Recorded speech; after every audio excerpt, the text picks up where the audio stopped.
Good afternoon, everyone. I want to begin by welcoming each and every one of you here today, whether you are joining us in this room or watching from afar. Thank you for standing with us, because what we are doing here really matters. Weaponization Watch was not created out of convenience, it was born out of necessity. Over the past several years, we have witnessed something deeply troubling in this country: the justice system, which is supposed to be blind, fair, and rooted in truth. It has been used as a tool, a tool to target, a tool to silence, and in many cases, a tool to destroy lives. We created Weaponization Watch to shine a light on that reality. Not through headlines, not through talking points, but through real stories, real cases, and real people. Today's panel, or panels I should say, brings together legal experts, advocates, and individuals who have lived through these experiences firsthand. What you will hear today is not theory, it is reality. We're going to talk about the mechanics of weaponization. We're going to talk about how it plays out in courtrooms. We're going to talk about the collateral damage, the families, the children, the lives that are forever changed. Because behind every case file is a human being. And behind every human being is a family. And that is where the true cost of weaponization is felt the most. We are not here for outrage alone. We are here for truth. We are here for accountability. And we are here to make sure that what has happened to so many Americans is never allowed to happen again. Thank you for being part of this mission. So I would like to introduce our first panel, and we're going to call this panel the collateral damage of weaponization. And so I would like to introduce our panelists here. We have Dr. Ron, we have Chris, we have Nicole, we have Anjali, and we have Reagan. All victims of collateral damage stemming from weaponization of government. And so we're going to get started, and I'm going to ask just a couple questions because I like to hear your stories. And so why don't we start out with you, Reagan, and touch on the personal experience and impact of weaponization to you and your family? Well, my husband was indicted in 2018. His criminal investigation actually began in 2015 under the Obama administration. My husband worked at Netflix. He was their VP of IT operations. And after he left Netflix, he was threatened by Netflix leadership of taking bribes and kickbacks. And really all he was doing was working with startup companies to take Netflix to the cloud, which was very revolutionary. But after he left, he was accused of not sufficiently disclosing these relationships. And Netflix filed a civil suit. We fought that for about a year. Once that civil suit was settled, just 3 weeks later, 14 FBI agents raided my home when my 7 and 4-year-old sons were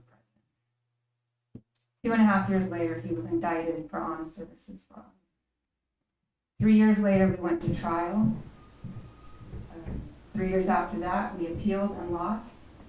And we took our case to the Supreme Court just this past fall, and our petition was denied. The impact is it's really hard to describe. There's no area of your life where it doesn't touch your finances, your career. Psychologically, you think about it 24/7, and it's just like a cloud hanging over you. I don't know what else to say. It's a nightmare, and it doesn't end. Yeah. Anjali, how has this personally affected you and your family? Well, you'd never know it, but 10 years ago, I had a chronic illness from mercury poisoning that almost killed me. Mm-hmm. And I was, tired. I was too weak to drive a car. I couldn't really concentrate, couldn't hold a job. And my very dear friend, Nicole, and the practice of Om saved my life. Mm-hmm. And she has been since, her and my very dear friend, Rachel, have been since convicted of the first ever in the US forced labor conspiracy only charge. My business was decimated. We were debanked 75 times, including some of my coworkers' family who have literally nothing to do with this. And I'm here because she and Rachel and this work saved my life, and I have to save theirs. They're now going to sentencing on Monday. The government is seeking 20 years, the absolute max, which is what you would see only in violent crimes and murder. Yeah. It's a really outrageous case. I've been following it for many months now. You have? And I know. Next to me is Nicole, and Nicole had her weaponization a few years back and kept quiet out of fear, because that's what the government does. They fear fearmonger. And we recently connected with Nicole's husband, who's already been through this unfortunate weaponization that we've been seeing in this country. And we asked Nicole if she would come and, talk for the first time about the impact to her and her children and her family. Mm-hmm. Welcome. Thank you. Thank you for having me. We've been this is 15 years we've been going through this. It started with police raiding our home when my son was 6 months old in the dead of the morning. And they followed me around the house like I was a criminal and demanded to go into my 6-month-old room with guns. And I remember pleading with them not to do that because he was 6 months old and I was fearful. He was ripped from our home. I didn't know what to do. I had my 6-month-old in my hands. He was crying. And Dennis my husband was yelling, in my wallet, there's a card for a lawyer, call that person. And then from there, we had to figure what to do. And, the U.S. attorney that arrested him made him out to be a criminal. Like they dehumanized him. And in the courtroom, when I was sitting there, the U.S. attorney said that, he shouldn't even be going home to my son because he was a danger to my son. And I remember sitting in the courtroom so angry, like, how does she know that? She doesn't know that. How can she say that? And she also said that he was a danger to going back to the home that we lived in. And we were evicted from our home. We had to uproot and leave our home. And we slept in a small bedroom at my parents' house on a mattress. And my son was 6 months old in pack and play. Having to go back and forth and figuring out life. And as Reagan kind of mentioned, the justice system is not fast, and we had to decide, do we put our lives on hold or do we have another baby? And we decided to have another baby, not knowing what the future would hold. And I was 9 months pregnant going through trial. The trial seemed great. We felt very optimistic. And I was 2 days postpartum holding my daughter in my hands, and the verdict came back. And I remember my father calling me saying, he's coming home. And I said, what does that mean? He's coming home, he's coming home, he's coming to you right now. And I said, okay, but what does that mean?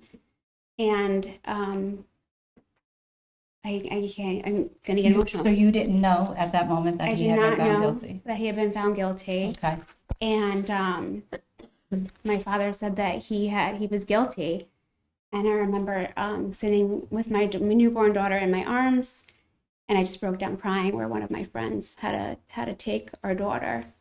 And I had a C-section. I just recovering from major surgery, and I begged my OB to go home early so that I can figure out life with him. And we had to figure out what to do from there. You were still in the hospital? I was in the hospital. Wow.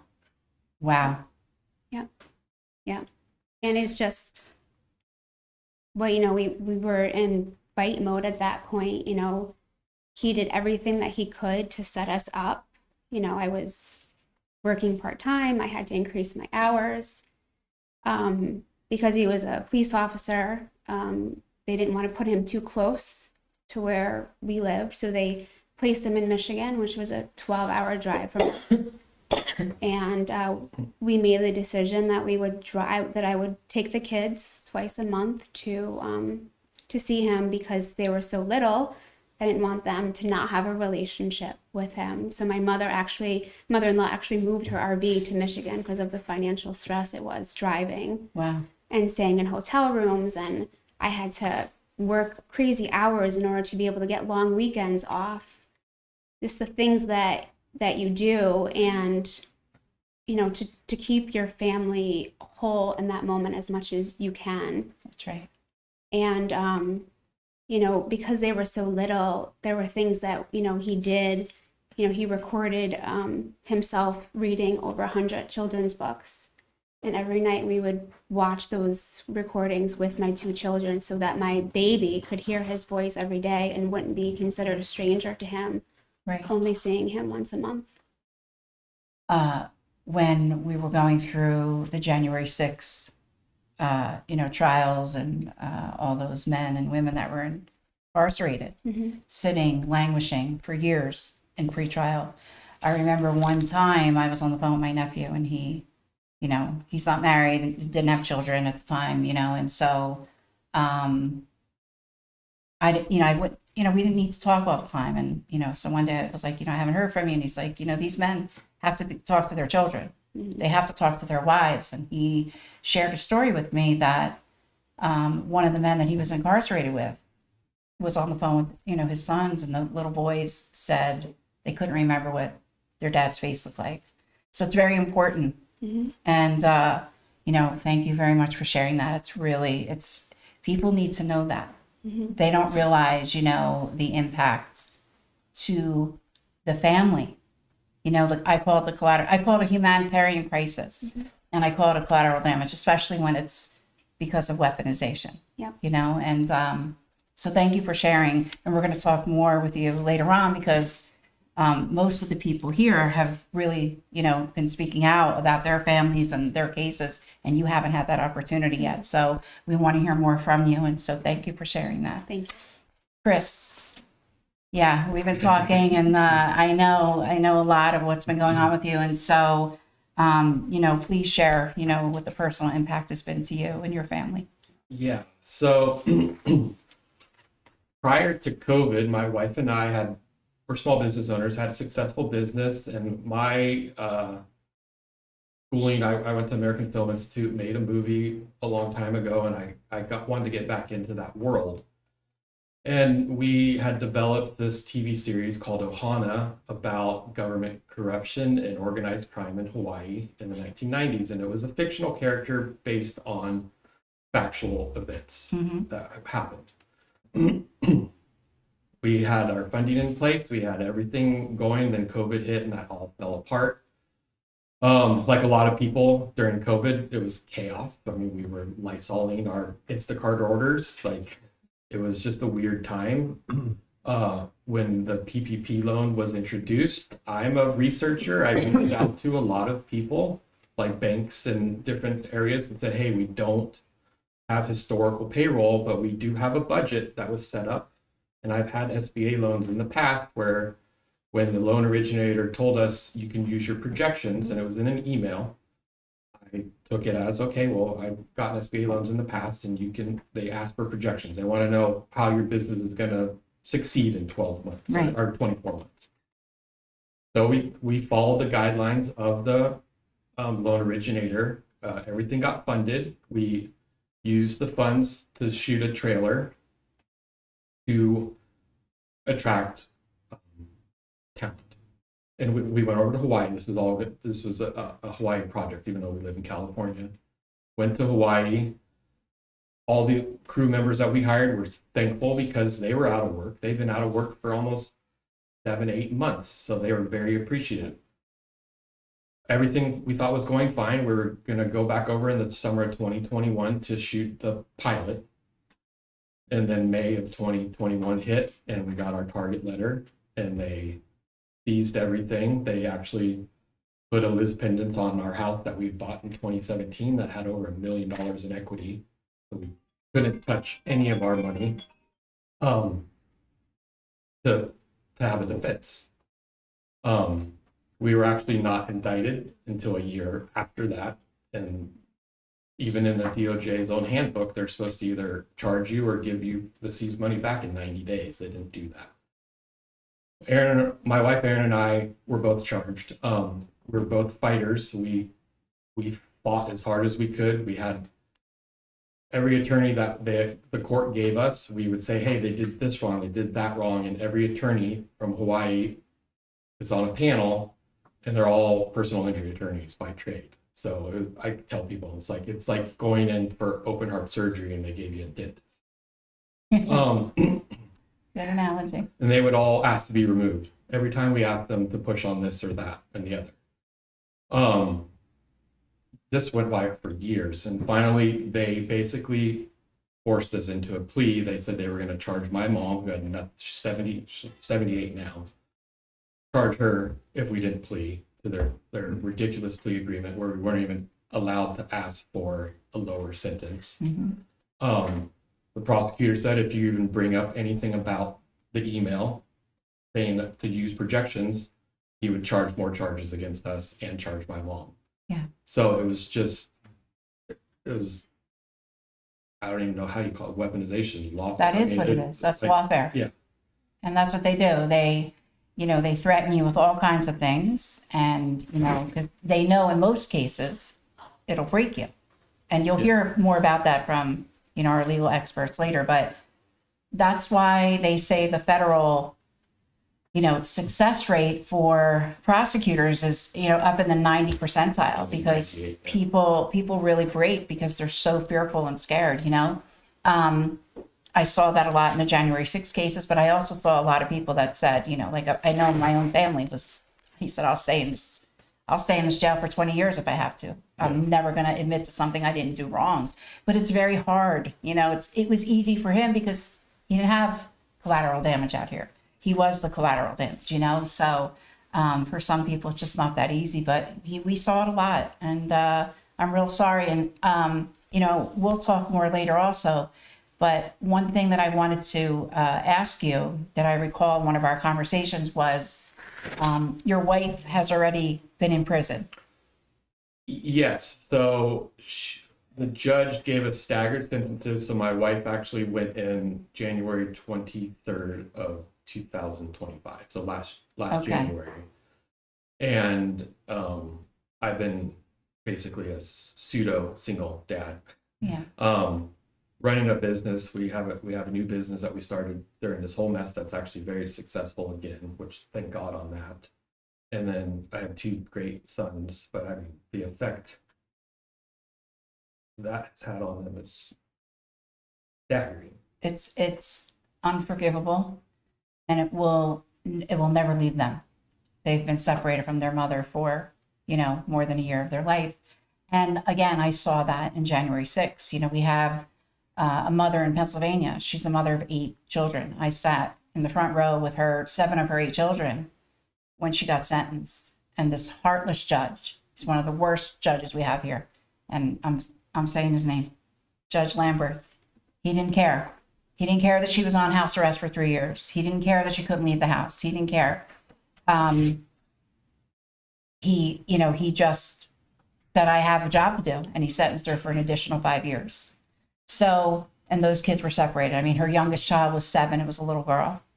And, it was really, really brutal. And so I met your sons, and, you've done a wonderful job in your wife's absence. But now your weaponization isn't done yet. Yeah, and just to speak on that too, these prosecutors and these judges don't care about the collateral damage. No. And it baffles me why not. But yeah, and my wife, actually, when we leave DC, we're able to go pick her up and take her home. And then I am supposed to go in and serve even longer than her at the end of this year sometime. I don't have a date yet because we're having a deaths hearing. Yeah. So Chris, I'm so sorry. it's one of those things like, and I think even the lawyers say this, well, it's not a bad sentence, it's a short sentence, but you don't understand. It's a sentence. It's a sentence, Yeah. and it's longer than you think because it's both of us. So our kids Right. have us separated. They don't have Right. the whole dynamic of the family, especially Right. you saw I have a 14-year-old. He's going to be learning how to drive next year. Like Yeah. I won't be able to do that Yeah. to teach him. Yeah, and it's brutal. It's absolutely brutal, and I wish I could wave a magic wand for you, but Yeah. we're working on it. That's You know, right. we're that's why we all come together and we tell these stories, because the public needs to know, and the president needs to know, and the DOJ needs to know, and you know, people need to know so they can rally behind us and you know, pledge their support. And so thank you. No, Thank you very much. Dr. Ron, you've been with us now a few times, and you know, you've told your story a few times with us, and you know, why don't you give us an update? And also, because I'm going to ask another question of all of you, but I'd like to, you know, start off with you. Give us a, you know, quick update, and tell me what the you know, the financial and the social impact has been to you and your wife and your children. Yeah, so just a brief background a little bit. So I'm an emergency room doctor, and during COVID, I was very active. I ran probably the largest testing center and certainly the largest monoclonal antibody treatment center in the state of Maryland. And I was very public and outspoken about how wonderful the monoclonal antibodies were because they were the cure for COVID. And I publicly started to question the Biden administration's politicization of the particular medication, and then eventually they're halting the entire program. And I believe I'm actually a whistleblower in that regard because that put the emergency use authorization of the vaccines in direct crosshairs. Because I didn't know this, but there's a federal law that they can't exist. You can't have an emergency use authorization for a vaccine if there's a treatment that works, which is why hydroxychloroquine and ivermectin were so pushed down. So I went public and I spoke out. And 4 months later, completely out of the blue, I find myself the victim of weaponization. I was indicted on healthcare fraud charges for patients I hadn't even seen. They were seen in my clinic, but I didn't see them. And even the federal judge overseeing the case commented that this looks like a case of, quote, shoot first and ask questions later. So long story short, I went to trial because I didn't do anything wrong. And the federal judge, in a 93-page opinion, saying that I was innocent, I didn't do anything wrong, there was no evidence of any wrongdoing. And worst experience in my life going through trial. I have 4 children. I have a wife who's a physician. She's a pediatric oncologist at a major academic center here in Maryland. And so she treats kids with cancer. So she has a really hard job too. And all 4 of my children were, with the exception of the 3-year-old at the time, all very well adjusted, good kids, straight A students. They all need to go into therapy. My middle daughter, she wouldn't leave my bed for an entire year. I didn't sleep at all. I stared at the ceiling, but she'd lie next to me because she wouldn't leave the bed. So right before they're leaving office, the Biden DOJ decides to appeal. So now I'm going through this yet again this coming August. So this horror story, I will have to relive this again in August unless we can do something about it and get somebody in the Trump administration to look at this objectively and say this is a crazy case and it's not a good use of taxpayer dollars. So that's kind of where I am right now, and that's kind of the update. Yeah. But it just, I lost my business. I couldn't work for 2 years, and then getting back into work, thankfully I never lost my medical license, but getting back into work was nearly impossible because hospitals didn't want to credential me. And then medical malpractice insurance companies said, well, you haven't worked for 2 years. We don't want to insure you. So almost impossible to get back to work. And I think my job's a pretty important job. Like it helps society. So That's right. And my wife's job helps society. And Right. It's just crazy to me that you're going to take people like that out of society that did nothing wrong. And the impact on the family, like everybody else has said, you can't, I always put like a badness scale. The top of the badness scale would be loss of a loved one. Just below that is this. Like you can't explain it to anyone who hasn't gone through it, but just below that, just below loss of a loved one is going through something like this. You can't put it into words. It's horrific. Yeah, it is. Well, thank you, for the update. And, we've been working together for many months now. And so I'm very familiar with your story. And so, before we wrap up this, this first panel, if you could quickly, touch on what the financial impact has been, if you can, kind of hit on that for a quick minute or two.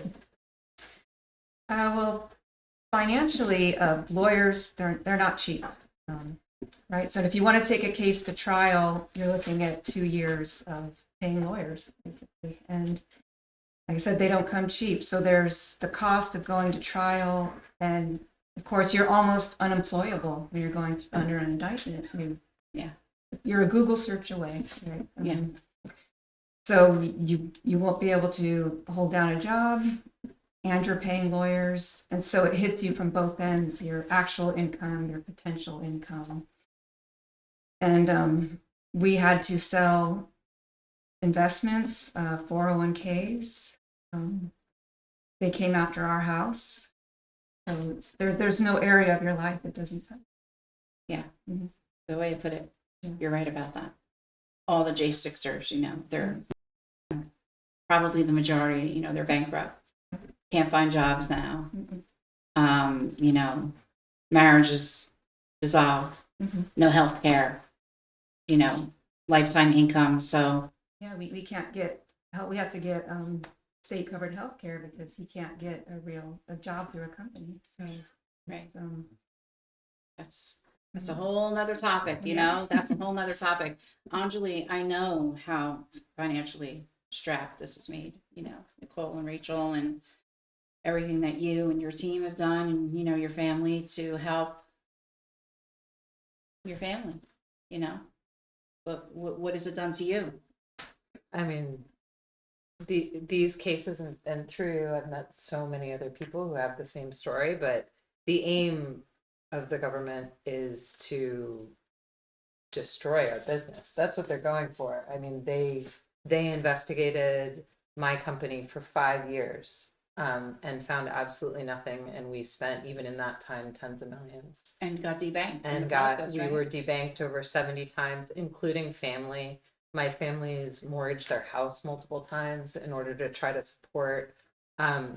Nicole's facing 12 million in forfeiture as a part of the sentencing. So the aim is to try to squash you until you do not exist, and the game is to not allow that to happen. But there's not a single person in either my organization, in my community, in my family, and their family that it hasn't touched. Yeah. It's brutal. I know, I've seen it up close and personal. I wish, I wish Monday was going to be a success for us and not for the prosecution, right? But we'll see what it brings. That's what we're aiming for. Yes.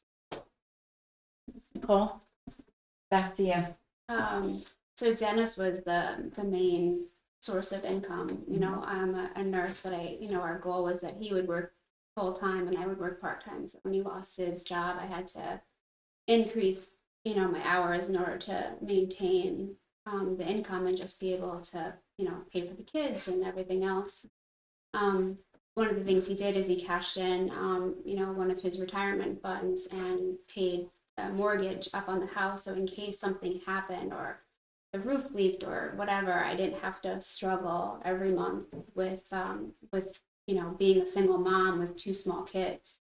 And one of the things that I did, during that time is I got advanced degrees. So during that time period, I got my master's degree so that I could excel in my organization and get more of a higher paying job with the ability not to have to worry about, I know it's in healthcare, you worry about holidays. Yeah. And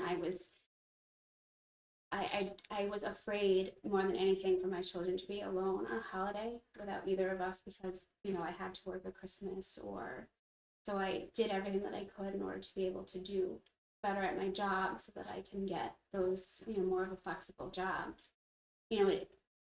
That all takes, and half of this stuff that I'm saying today, I've never actually said out loud to anyone outside of my husband or, Your family. my immediate people that were my people Yeah. during that time. But, it did hit us hard. It was not easy to know that, I was one bad event happening, away from, not being able to put food on the table, Yeah. so Yeah.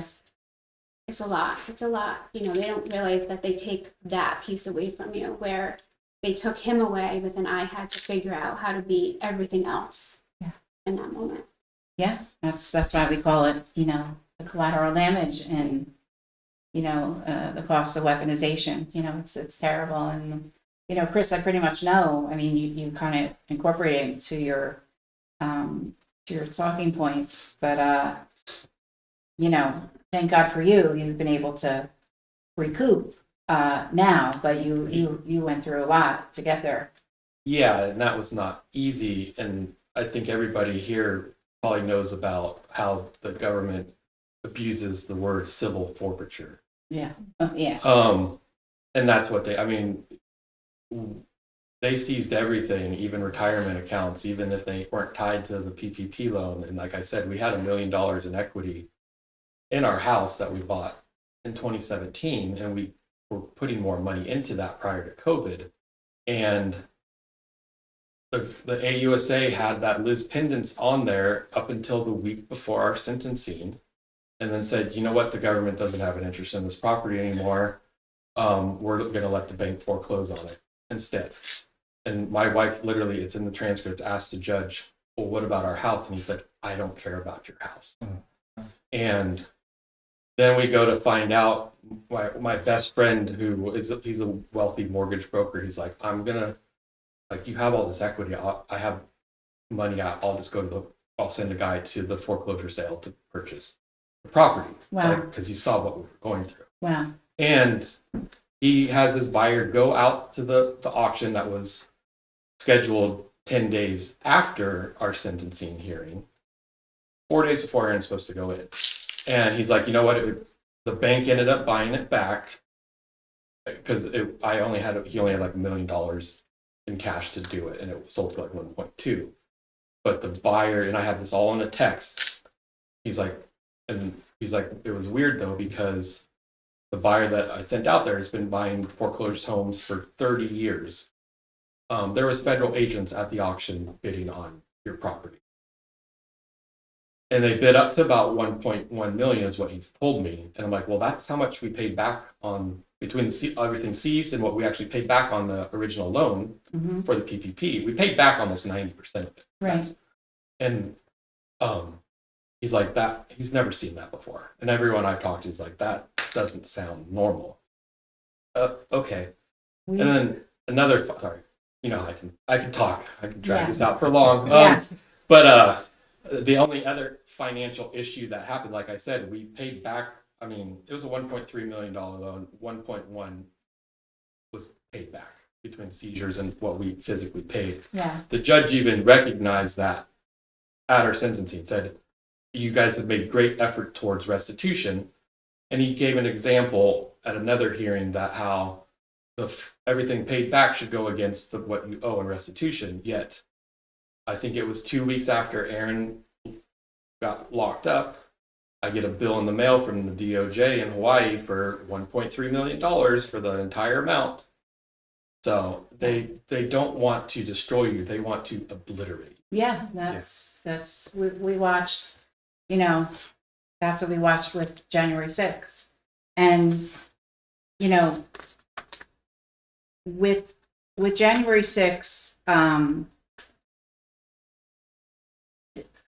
the price that some of these people paid, I don't even know how to put it into words anymore, and I wrote up a few little notes that I just want to touch on the January 6 families, and then we're gonna move on to the next panel, but it's just a little update.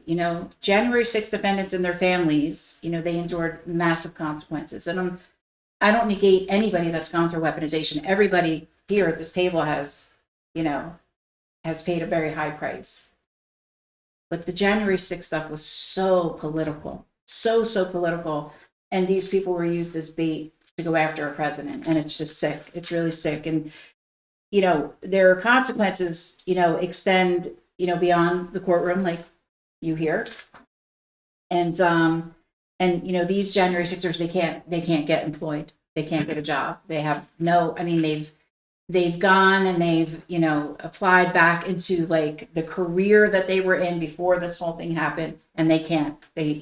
My nephew, was a 12-year Army reservist, gave his, life to his country for 12 years. And just like that, they said, too bad. And they kicked him out, took his health benefits, took his, his pension, took everything.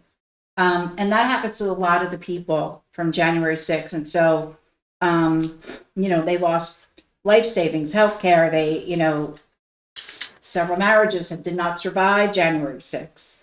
You know, the children were subjected to really traumatic early morning raids, flashbangs being thrown through windows and thrown through doors. And, you know, we will never be able to fix what was done to you guys, to your family members, you know, or the January Sixers. But what we can do is have these conversations to try to bring attention to hopefully not let this happen in the future. But you know, we're very. I just have to put this message out here. You know, we're very grateful for the pardons. You know, but it was only the first step, in my opinion. It can't be the final one. And there has to be accountability for what was done, and there has to be meaningful restitution to these people, you know, the Sixers, and to you here at this table. Americans deserve the opportunity to rebuild their lives after they have been victims of weaponization, and they deserve to be made whole again. President Trump, you know, spoke about that at his rallies, and he said it very publicly that the J6ers needed to be made whole. And you know, today, most of these January 6ers, you know, they've been pardoned for, you know, just over a year. And, you know, they're struggling to find work to regain stability in their lives. And, you know, a big thing for me is the media spoke very loudly about the persecution of these people. And that same media is very silent now and doesn't say a word about these people.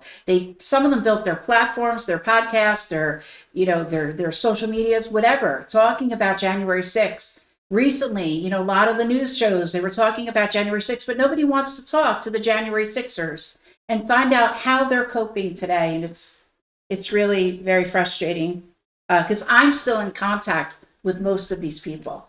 And I could tell you the struggle is far from over. You know, and I won't let these families be forgotten. I won't let people that I've come in contact with who have been victims of weaponization be forgotten. I won't. And restitution needs to be talked about in this DOJ. It must be spoken about in this DOJ, not just for January 6ers, but people whose Dr. Ron. The East Haven 4. I just, it really boils my blood. And we have to have a conversation. I'm looking at one of my favorite people right now. Well, two of my favorite people right now. And you're going to hear from them. And one of them that I'm staring at knows very well financial ruin and the need for restitution. And we're gonna keep publicly talking about it. And it needs to happen. And it needs to happen now. Restitution for victims of weaponization, restitution for the J6ers, and it needs to be now. And with that, Can I just say something? Quick? yes, sir. I'm sorry. I think the audience should care about this, aside from the fact that all these people, myself included, have been victims of this. But if they can do this to the President of the United States, the most powerful man in the world, they can do this to anybody. And why wouldn't they do it to anybody? That's right. So everybody should care about this because you could be next. That's right. So everybody needs to take an interest in this, and everybody needs to put an end to this because this is horrible and it destroys lives and it's not fair. And Yeah. It's not right. It's the most un-American thing imaginable. Well, we're going to be talking a lot about weaponization. We have somebody very, very, very special that's going to be talking about the weaponization that he endured, and it's sick. It's really sick. And we're going to work, all of the people here and the other people that are going to come to these panels. We are on to something, Anjali. And we are really exposing how deep weaponization runs. And we need to hear from more Nicoles who have sat on the sidelines silent for years and years and years and never came out and talked. That's how far back weaponization goes. Years and years. And we're gonna shine a light on that. So please, we hope you stick around, and we hope you listen to the other panels. And thank you for joining us. And that's a wrap.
Good afternoon, folks. Welcome back to the Weaponization Watch event that we're having today. And I'm retired Colonel Rob Manus. I'm a member of the team that works with the organization. I just want to remind everybody that you can go to help us by donating at weaponizationwatch.com. And you can follow us at Weaponization Watch on X. We are very appreciative of your help. And everybody that's involved in this organization is focused on one thing, and that is justice for the individuals that have been harmed by the weaponization of government, the weaponization of the legal system, the weaponization of the media, and even the weaponization of the bureaucracy in organizations like the Department of War. All of the people you're going to hear from today are either attorneys or are victims of these weaponization factors that are going on in American society today. So welcome once again. This panel is going to talk about the Eastern District of New York and the concerns that we have with that. And we're going to talk about some cases that are very, very appropriate for this discussion. And with me is Jeff Clark from the Oversight Project, VP of Litigation, Mr. John Lauro, who was President Trump's attorney in the J6 cases and is leading the One-Taste case, and Officer Dennis Spalding, who is involved in the East Haven, Connecticut case that we're going to discuss today. And I guess I would like to ask each of you, starting with John, what is it about the EDNY district that is causing so much difficulty for American citizens? Well, in terms of full disclosure, I was a federal prosecutor in the Eastern District of New York many years ago, and I've been a defense lawyer now for 35 years. I think there's been a pervasive problem under the Obama and Biden administrations in the Eastern District, and it generally revolves around three issues. One, there's been an abuse of power among prosecutors. There's been taking statutes and turning them into something that they were never intended to in order to reach a criminalized result. There have been abuses by federal prosecutors in terms of discovery, in terms of providing exculpatory information in a very significant way.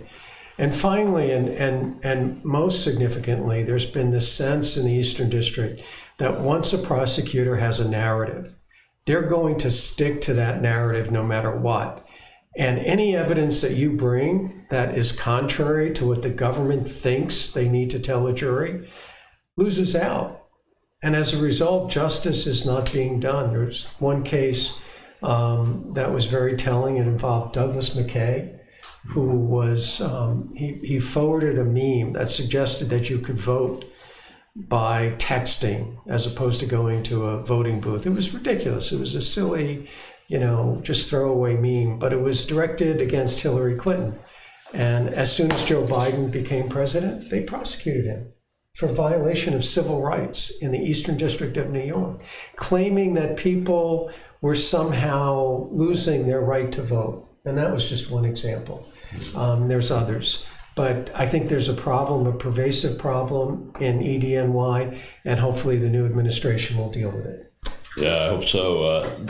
Dennis, what have you seen that raised concerns in your interactions with EDNY? You're more on the end of the stick that of someone that's been prosecuted, and you're a police officer who essentially, I think, is being prosecuted because of the great job that several officers were doing in the East Haven, Connecticut. What are your concerns about the EDNY itself and their processes that you've seen? So I think it would be best to just share my story, and then you can connect the dots to how they weaponized and used it against us. So not a lot of people are aware of my story and how the Obama Justice Department weaponized the DOJ against myself, fellow police officers, my police department, and the town that I served. I was a police officer in the town of East Haven, Connecticut for approximately 9 years. I was a very active and decorated police officer with a spotless disciplinary record. I served with 3 other decorated police officers who were also charged in this case. The 4 of us were amongst the town's most decorated and proactive police officers, receiving numerous awards, medals of valor, Medals of Honor, unit citations, commendation medals, and a Purple Heart in that time. Officer David Carey, Sergeant John Miller, and Officer Jason Zullo were members of the department's SWAT team. Officer Carey was a member of the K-9 Division. I was a member of the Search, Rescue, and Recovery Dive Team. Officer David Carey was shot in the line of duty, attempting to arrest an armed robbery suspect and take them into custody, receiving the police department's first ever Purple Heart. Sergeant John Miller twice had used deadly force to protect innocent citizens and save the lives of 2 police officers who were shot attempting to arrest an armed robbery suspect. None of that mattered to the Obama DOJ, who portrayed us as rogue officers, bullies with badges, and a cancerous cadre. Our case is very involved, and it would take a book to outline everything that happened to our town and police department, many of which I spoke about in the recently recorded hour-long podcast with the Law Enforcement Legal Defense Fund, who has taken on our efforts to pursue a presidential pardon from Donald J. Trump. Our story starts around 2008 when I discovered a major fraud occurring within East Haven, as well as in the sanctuary city of New Haven, Connecticut. The illegal immigrant population was using forged documents to obtain vehicle registrations from Pennsylvania and other states, as well as obtaining fake insurance cards and fake driver's licenses. One of my investigations led to approximately 1,500 license plates being canceled by Pennsylvania Department of Motor Vehicle. This fraud resulted in over $2 million exchanging hands with those involved in this organized crime.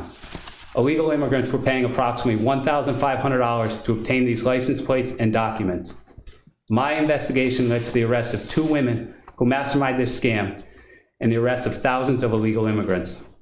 This investigation made myself and the East Haven Police Department a target. They were targeted by politicians in Connecticut and activist groups led by Yale University law students who claimed racial profiling, harassment, and targeting of Hispanics by the police department. It was the fraud that was targeted, not the color of someone's skin.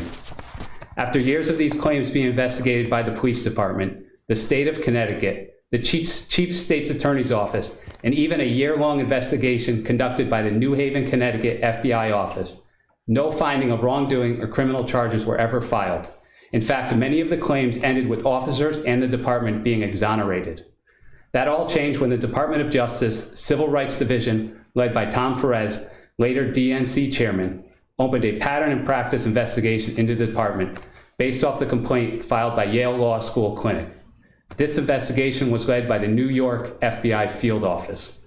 When the town, the police department, and police union pushed back against this investigation, who claimed officers were engaged in racial profiling, targeting of Hispanic members of the community, the DOJ turned it into a criminal investigation, where any and all police officers in our police department became a target of a DOJ fishing expedition.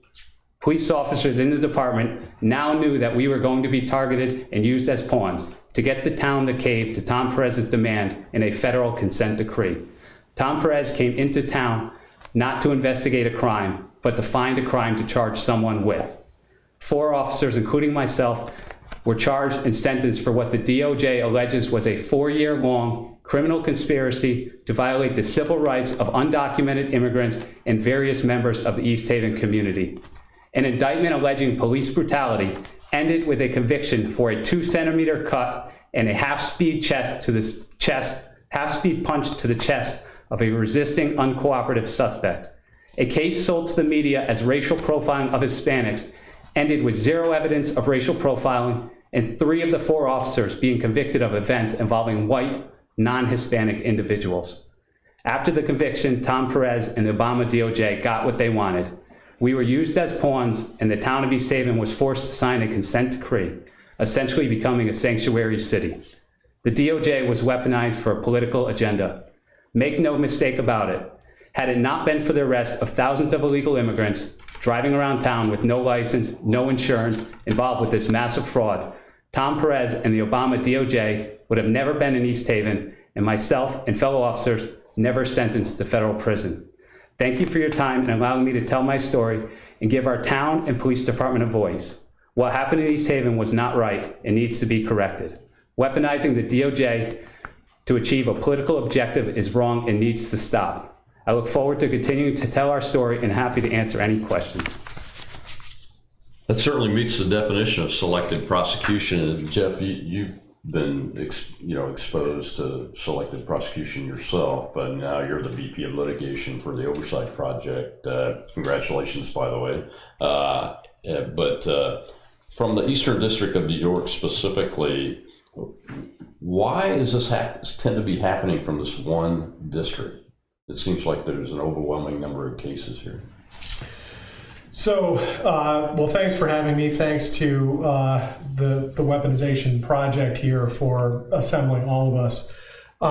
So I did not work, as John did, as a prosecutor in a particular U.S. Attorney's Office. I worked at Main Justice going back into the Bush administration, Bush 43, where I spent 4 years. And then I spent 2.5 years in the Trump 45 Main Justice, running 2 of the 7 litigating divisions. And I had experience with the Eastern District of New York, and I had general experience with U.S. attorneys' offices. You know, if I lapse into the competition and the rivalries between Main Justice on the one hand and the U.S. attorneys' offices on the other, John will forgive me. But first, let me mention 2 people in particular, who either were at some point or went to the Eastern District of New York. The first one is Richard Donahue, who was named by the judges as the U.S. attorney there, and then eventually was brought to Main Justice in July of 2020 to head up all of the 2020 election investigations, or in many ways non-investigations, because I don't think that they really investigated very much, as they admitted at a bar trial that I was involved in. And it's strange to have taken someone who was running their own gig as a U.S. attorney in one of the most prominent U.S. attorney's offices in the country, being EDNY. And if one becomes the U.S. attorney of the Eastern District of New York, and you enter private practice later, you have a very lucrative practice in front of you.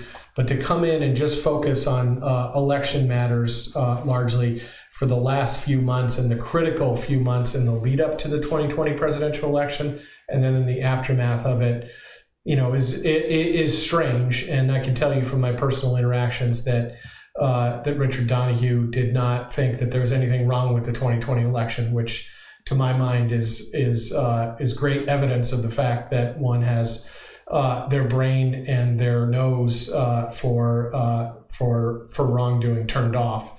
So that's one anecdote from the Eastern District. There's another U.S. attorney, the man who I think succeeded him immediately as the acting U.S. attorney, and that's Seth Ducharme. He worked in the Deputy Attorney General's office at Main Justice in Trump 45.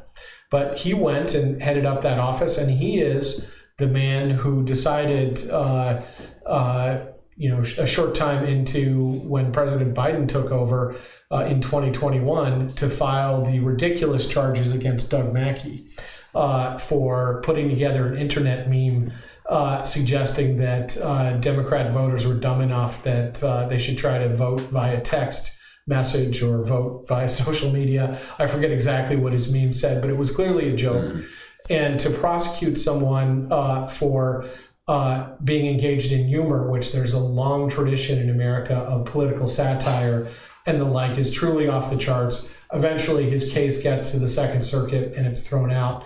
Now Doug Mackey is pursuing restitution for the injustices that were done to him. But think about this: there is a Trump appointee who was completely willing to play ball with the Biden administration and file totally stupid charges over an internet meme, as if he was a grave threat to the republic, because he was actually a threat to Hillary Clinton's electability by causing her to suffer ridicule, who would do that under President Biden. And then fast forward a little bit, but there was a big FBI leader up in New York City, Charles McGonigal, who was actually engaged in spying activity for Russia. And like I said about this being an office that leads to very lucrative careers, Seth Ducharme eventually became Charles McGonigal's lawyer. So, this is not, don't believe the hype you read in the mainstream media that anyone who's a Trump appointee is either, necessarily super conservative or not. A man who would bring charges against Doug Mackey for an internet meme on social media and who would just be very happy, and I believe in the duty of lawyers to represent anyone who's accused of a crime. But, one of their most prominent cases ever is to represent Charles McGonigal, who's a spy and a traitor to this country. It raises a lot of questions about what's going on. And so I don't want to go on longer than the other, intro remarks, but I'll say something as well at some point, Colonel, about, my diagnoses of kind of things that can get out of control in U.S. attorneys' offices. And I think the Southern District of New York, the Eastern District of New York, and a few other districts have this problem. Yeah, unfortunately, I think I agree with you. And the interesting thing is you both, John, you and Jeff have both mentioned the Mackey case and its First Amendment, and he happens to be a Trump supporter. But there's another case that you're working on, John, the One Taste case, which is also, I believe, about a First Amendment issue, or at least part of it. What is that case about, and where are they going with that? And why are they? It seems like they're attacking a business. It is. Let me first of all say there's no more courageous lawyer than Jeff Clark, and there's no one who has suffered more for his political beliefs than Jeff Clark. And what the DC bar has done to you is an abomination and a shame. And hopefully one day it'll be rectified. Let me also say, though, something about the Eastern District. It lives in the shadow of the Southern District of New York, which is probably the most prominent U.S. Attorney's office in the country. And it always tries a little bit harder. And one thing about being a prosecutor is you get points for bringing a big public case. And that translates into material wealth after you leave the U.S. Attorney's Office. And time again, we see prosecutors who resume build. They take cases, they stretch the law, they try to get convictions, they get a lot of press coverage, and then they go into private practice and they put on their resume, hey, look at this great case. I convicted police officers, I convicted political figures, I convicted somebody who tried to upset Hillary Clinton's campaign. And you can monetize that, which is a shame, but that's the reality of what we have. The One Taste case is an example of that, where you have prosecutors who I believe are just off the charts woke, where the folks involved in One Taste have a spiritual practice. It involves a sensuality as well, but it's entirely voluntary. And it is one where everybody who joins the practice makes a decision to follow a certain spiritual practice, which is rooted in Hinduism and in Buddhism. Well, it involves sexuality, and the prosecutors clearly don't like it. It's a Biden-era prosecution where the theme is that essentially all sexuality is power-driven, and these women were prosecuted under a Victims Trafficking Act. They were looking at 15 years in jail. There was no forced sexuality. There was no physical violence of any kind. Nobody was held at gunpoint to do anything inappropriate. It was completely voluntary, and everybody who signed up went into it believing that they were going to get some spiritual benefit. Years later, some concluded that they didn't like it. They looked back and said, oh, I was psychologically coerced, and I was, I was affected by that psychological coercion, and the government took that to trial, and they were successful. I didn't try the case, but I'm trying to help right now, and that was the government's theory. And that's going on. Unfortunately, under the Trump administration, there's a lot of cases that were in the Biden pipeline that are still around, and it's going to take time for the people in the current administration to catch up with it. Yeah. Are there any similarities between the East Haven police officer's case and this case from a structural perspective? There is. There's the Chris McPartland case, which was brought in EDNY, where a state prosecutor had evidence of federal corruption. He tried to bring it before the FBI. And guess what happened? The U.S. Attorney's Office in the Eastern District of New York went after him on an obstruction of justice charge, very similar to what you experienced. I believe that the prosecutors were acting in a retaliatory way. They also leaked information to the press during the course of the case and really affected how the jury pool looked at the case. And a lawyer was convicted and sentenced to jail. I think he got something like 5 years he ended up doing. Wow. Is there, for Jeff and John both, I mean, I'd like to get your takes on this. Is there a set of patterns that the average observer should be seeing or can see with these prosecutions? I mean, like the victims in the one case and the East Haven police officer's case are totally different. And then again, totally different than the Doug Mackey case, who's a strong Trump supporter, but they all seem to have a certain set of patterns that go with them.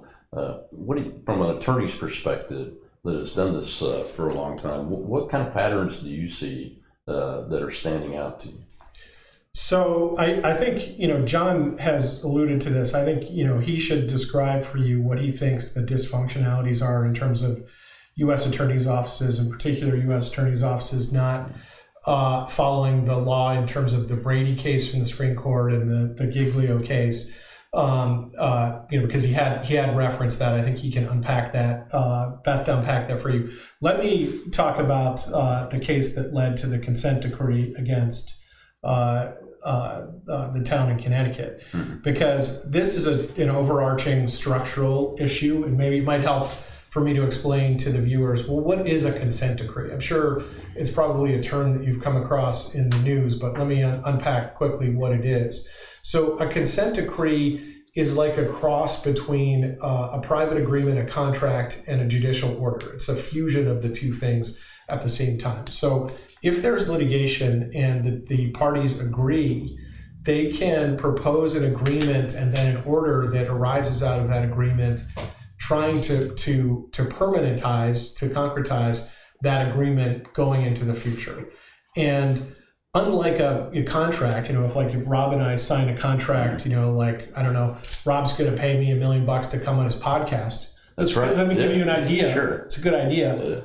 Then that's just a private agreement. Now, if Rob breaches it, I may take him to court, right? But it's not the agreement itself isn't in order. But if you're already in litigation and you're in a posture where you can get one of these consent decrees, the agreement between the party can be hardened into an order from the judge. And at that point, if you disobey the order from the judge, you can be held in contempt. And so very serious remedies attach to that, remedies that go beyond contract law remedies. The other thing that it does is it can be very difficult once a consent decree gets put in place to undo it. You have to go back to the court. You have to meet. I'll spare you the name of the case, but I'll just say the name is Rufo.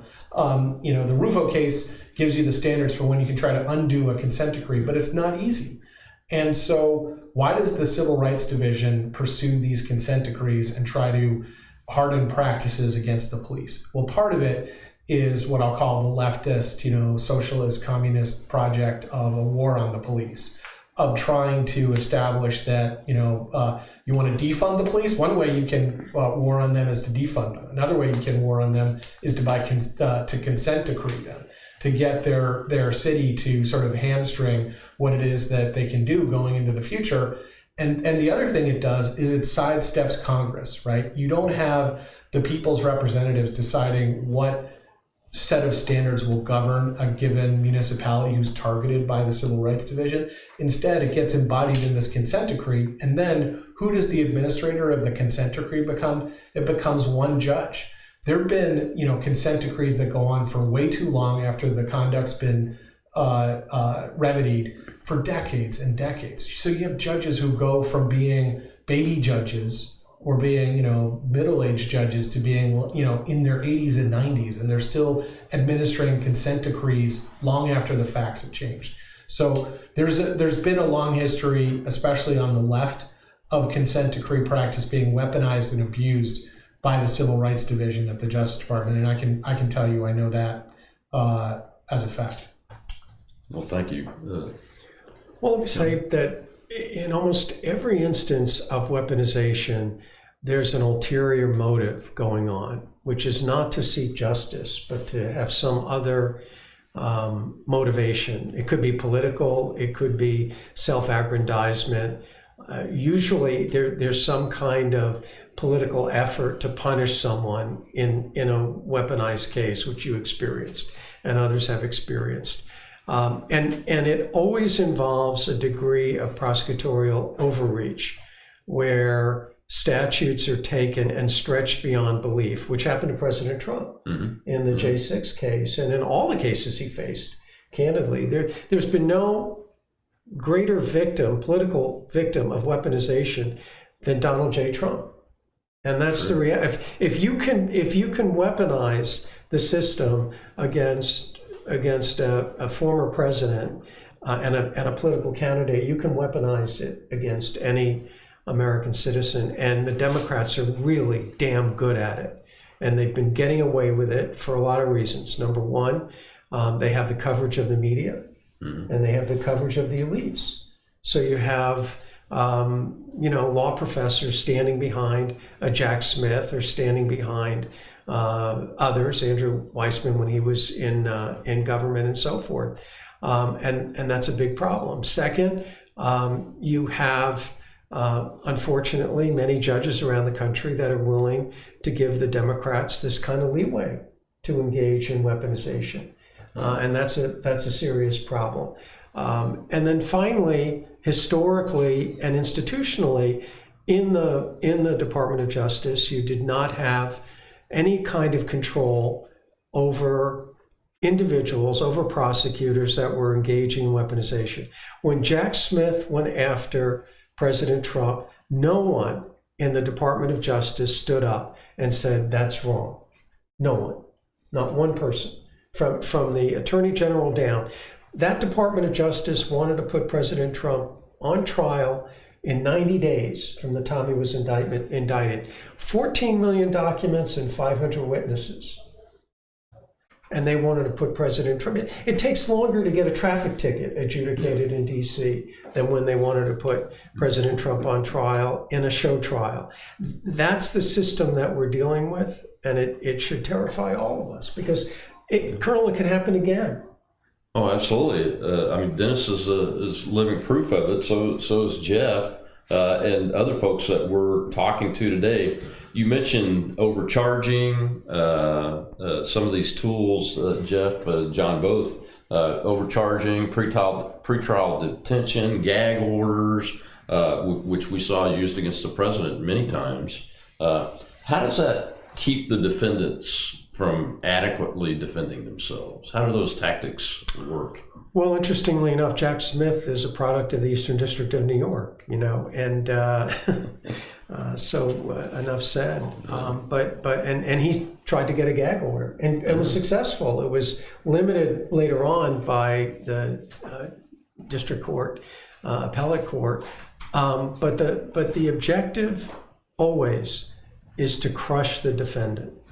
And that's been going on way too long, not only financially, not only emotionally, but also by not giving them the opportunity to speak to the public. Jack Smith wanted, and again, coming out of the Eastern District of New York, wanted a gag order in the middle of a presidential campaign. Wow.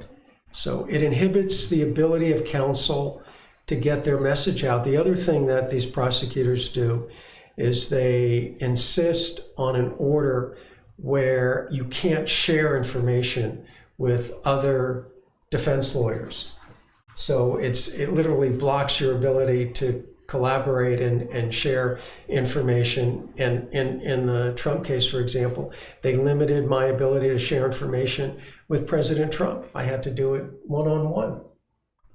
Unbelievable. To the point of yeah, I was going to ask you. To the point of crushing a defendant, the day I was indicted, my wife and I had to listen to the prosecutor tell the judge that I was so dangerous that I shouldn't be around my 6-month-old son.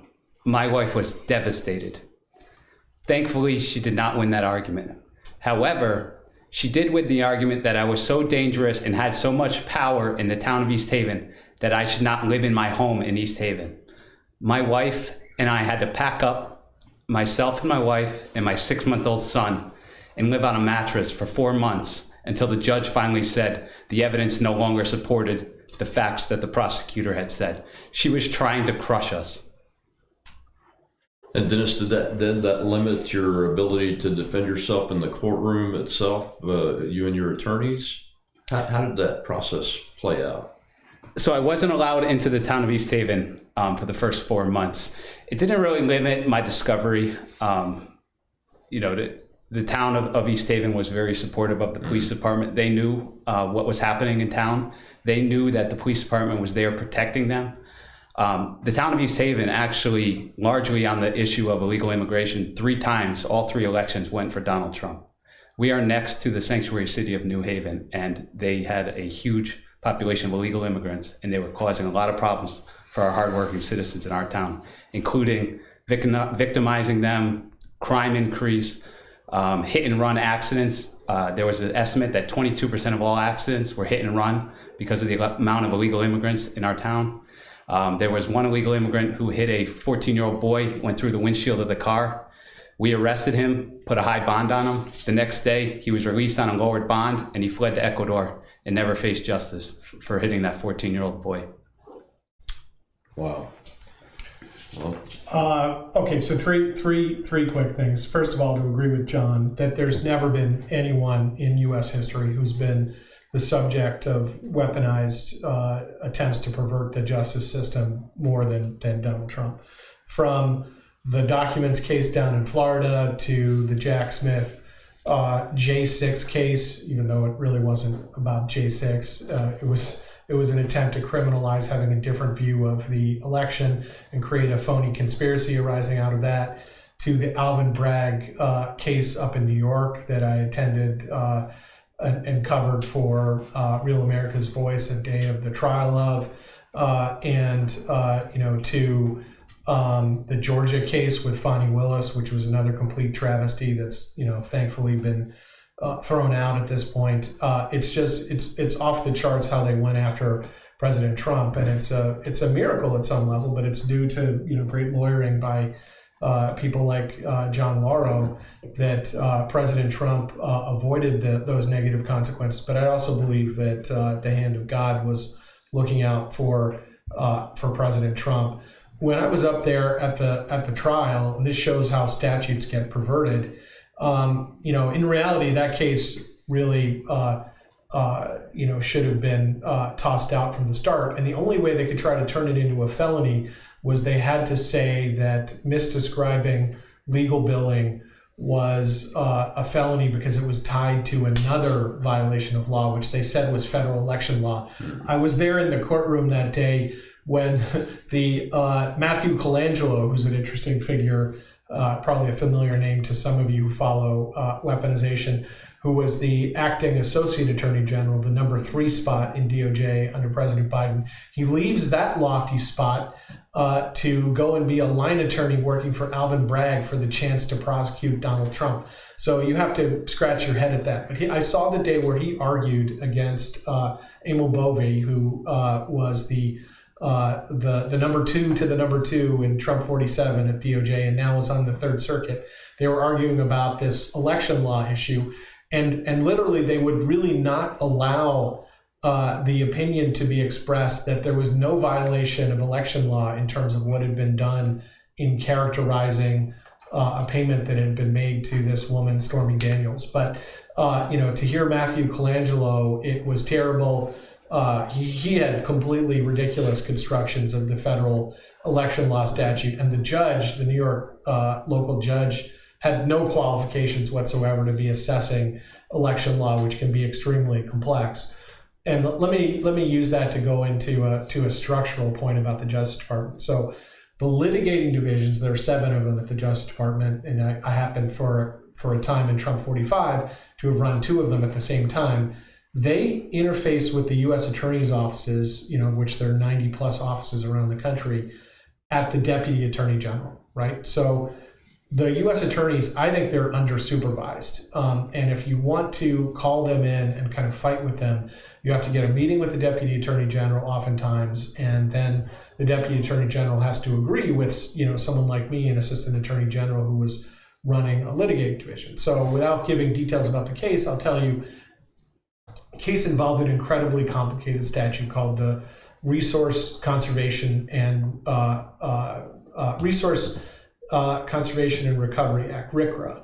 And that statute is just off the charts complicated. Call it a 10 on a 10-point scale. And the regulations underneath of it are even more complicated. Call them an 11, like this is Spinal Tap, right? It goes past, the dial goes past 10. So I made all the arguments about why they were overcharging, that they were dealing with a case that was a misdemeanor and not a felony. And I went through the statute, I went through the regulations, I went through the related constitutional arguments. And the people from the U.S. Attorney's Office who wanted to go forward, they had no response to any of the legal substance. Their response literally was, but we know our local jury pool. We can convict this company. We know we can get the felony. And to my response to that is not what the Justice Department is for. In the entry room to the Attorney General's office at Main Justice, there's a wooden circular anteroom. I call it like the couplet. If you look around above height level, there's carved in wood. There's this saying that the United States wins its point in court when justice is done its citizens. So I repeated that to them. I told them that is what we're here for. You're not here to just nail people to the wall. But sadly, the approach in too many attorneys' offices by the assistant U.S. attorneys is not to take that saying to heart, but just to do, if they decide someone's a bad guy, and that's often politically tinged, and certainly as to President Trump, mega politically tinged, that's all they need to do. Yeah, and every one of these cases is politically tinged in some way or another, I think. Well, thank you, gentlemen, for joining me for this panel. And ladies and gentlemen, please stay with us. We're going to continue. And one of the big questions that needs to be answered is, where is the line between legitimate federal prosecution and then where does it cross over to weaponization? That's one of the things that I think that our organization and the organizations that you represent and the work you're doing is going to continue to help the American citizen be able to identify that and seek redress and opportunities to make repairs on our legal system, which are critically important. Thank you very much.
Hi, I'm Rod Blagojevich. I used to be the governor of Illinois, the 40th governor of Illinois, and inmate number 408922424. Needless to say, it was way better being governor. Food's a lot better, you never have to wait in line, and you get to sleep in your own bed. Plus, I didn't do it. And I'm here to talk about weaponization, lawfare, the misuse and abuse of power by uncontrolled prosecutors with unlimited resources who make names for themselves to put innocent people in prison, who criminalize things that aren't crimes, who will get you at all costs because it's all about winning and not about justice. I'm delighted to be here with a good group of people who are active on this issue, because this is an issue that's central to the freedom that we in America have been promised, and that all too often, too many of us, including me, have taken for granted. But I've learned the hard way that the gift of freedom is fragile. And it's fragile when you have people who have power, who abuse that power, who manipulate, abuse the law, and turn it into a weapon to get other people who haven't done anything wrong. And they can criminalize anything. That's the hard lesson I learned from my long, hard experience. I had the misfortune of being inmate number 408922424 for a total of 2,896 days. That's 1 month short of 8 years. Assuming good behavior, I would have ended up doing 12 and a half years, but for the fact that President Trump reached in to rescue me back on the 18th of February 2020 and commuted my sentence. Years would go by, and 5 days into his second term, I received a phone call from President Trump on a Saturday night when he called me to tell me that he was going to give me a full and complete pardon. Let me use this opportunity to thank President Trump again, express my profound gratitude for his kindness to me and to my family. The best gift my 2 young daughters have ever received was the gift that President Trump gave them when he brought their father home. But let me also say to anybody out there who cares about the law and the truth and about freedom, not only did I not do it, but I would never give in to those corrupt prosecutors who wanted me to say a few things. And if I did, they'd go easy on me. They were even dangling 18 months after they failed to convict me at a first trial. Then tried me a second time, used unlawful standards, actually used standards the United States Supreme Court said were not the law, to win convictions for legal conversations, things that weren't crimes. So I had a lot of time in prison to collect my thoughts and think about, what I would do if I was ever given a chance to know freedom again. My life has been a story where it's been, well, I think rather eventful. I was once on top of a very high mountain and then buried in a valley deep and dark. So I've seen life from both sides. And I know that I've been the beneficiary of a lot of opportunity in this great country. I have lived the American dream, but I've also had the bad experience of living a Kafkaesque nightmare. And I'm not alone. I'm in a room with people who've experienced the same thing, and there are dozens, hundreds of people who are experiencing that today. It is absolutely essential for those of us who care about freedom in America that we preserve the rule of law. Now, one of the things you get to do in prison, and I'm not recommending it for anybody who didn't break a law, but one of the things that you can do is you can catch up on your reading. And I actually had a chance to do a lot of reading because I was there for as long as I was. And believe it or not, I actually read Shakespeare. I didn't do it in school like I should have when they assigned that to me. I went to public school in Chicago. I wasn't exactly setting the world on fire there. But in prison, with all that time, I picked up books I should have read years before. And I read several Shakespearean plays, and one was Henry VI, Henry VI, Part 1 and 2. And there's a famous line in Henry VI. The line is, the first thing we do is let's kill all the lawyers. And people who don't like lawyers, and it's understandable, have embraced that line to use it as sort of a criticism of lawyers. But the intent of what Shakespeare wrote was, if you want to take away the freedom from the people, the first thing you do is kill all the lawyers, because the lawyers are the guardians of the rule of law. And the rule of law must be sacrosanct if we're going to have freedom in America and preserve the freedom that we believe we have and that all too often now some of us have not had. Preserving and protecting the rule of law and making that sacred. And so it's a real pleasure for me to be involved with Cynthia Hughes, who's really heroic in her efforts to organize people at the grassroots level, to take back our government by fighting to protect people who've been wrongfully accused of crimes they haven't committed, and preserving and protecting the rule of law. I've learned from my own political experience, and in that I've had some success. I had the misfortune of winning that second race for governor, and even the first one. I often wish I didn't win that second one. but I know what it's like to win elections, and I know how you can change things that start at the grassroots level. And organizers like Cynthia Hughes and her organization, WeaponizationWatch.com, are mobilizing people around our country to be active and involved with great Americans like Ed Martin, the pardon attorney, who's working out of the Department of Justice to actually do something about the abuse of power from those who sometimes will abuse their power within the Department of Justice. So it's a real pleasure for me to be here. There's so much work to be done. In the final analysis, all of us have a responsibility, I think, to please the Lord. And what would that be? What is it that He requires from us? It is to do justice, love kindness, and to walk humbly with your God. Was that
Hello again. I'm retired Colonel Rob Manus from Weaponization Watch, and we're back with another panel, and this panel is about the weaponization of government itself. And with me on this panel are former Governor Rod Blagojevich from Illinois, Jeremy Hutchison of Unify.com or .us, John Lauro, attorney for President Trump in his January 6th case, and Jeff Clark, the new Vice President of Litigation for Oversight Project. And we're here to talk about this. And Governor, if you don't mind, we'll start with you. You know, your case became one of the most well-known federal prosecutions, but in hindsight, what are the lessons that it teaches us about the overreach and abuse of power?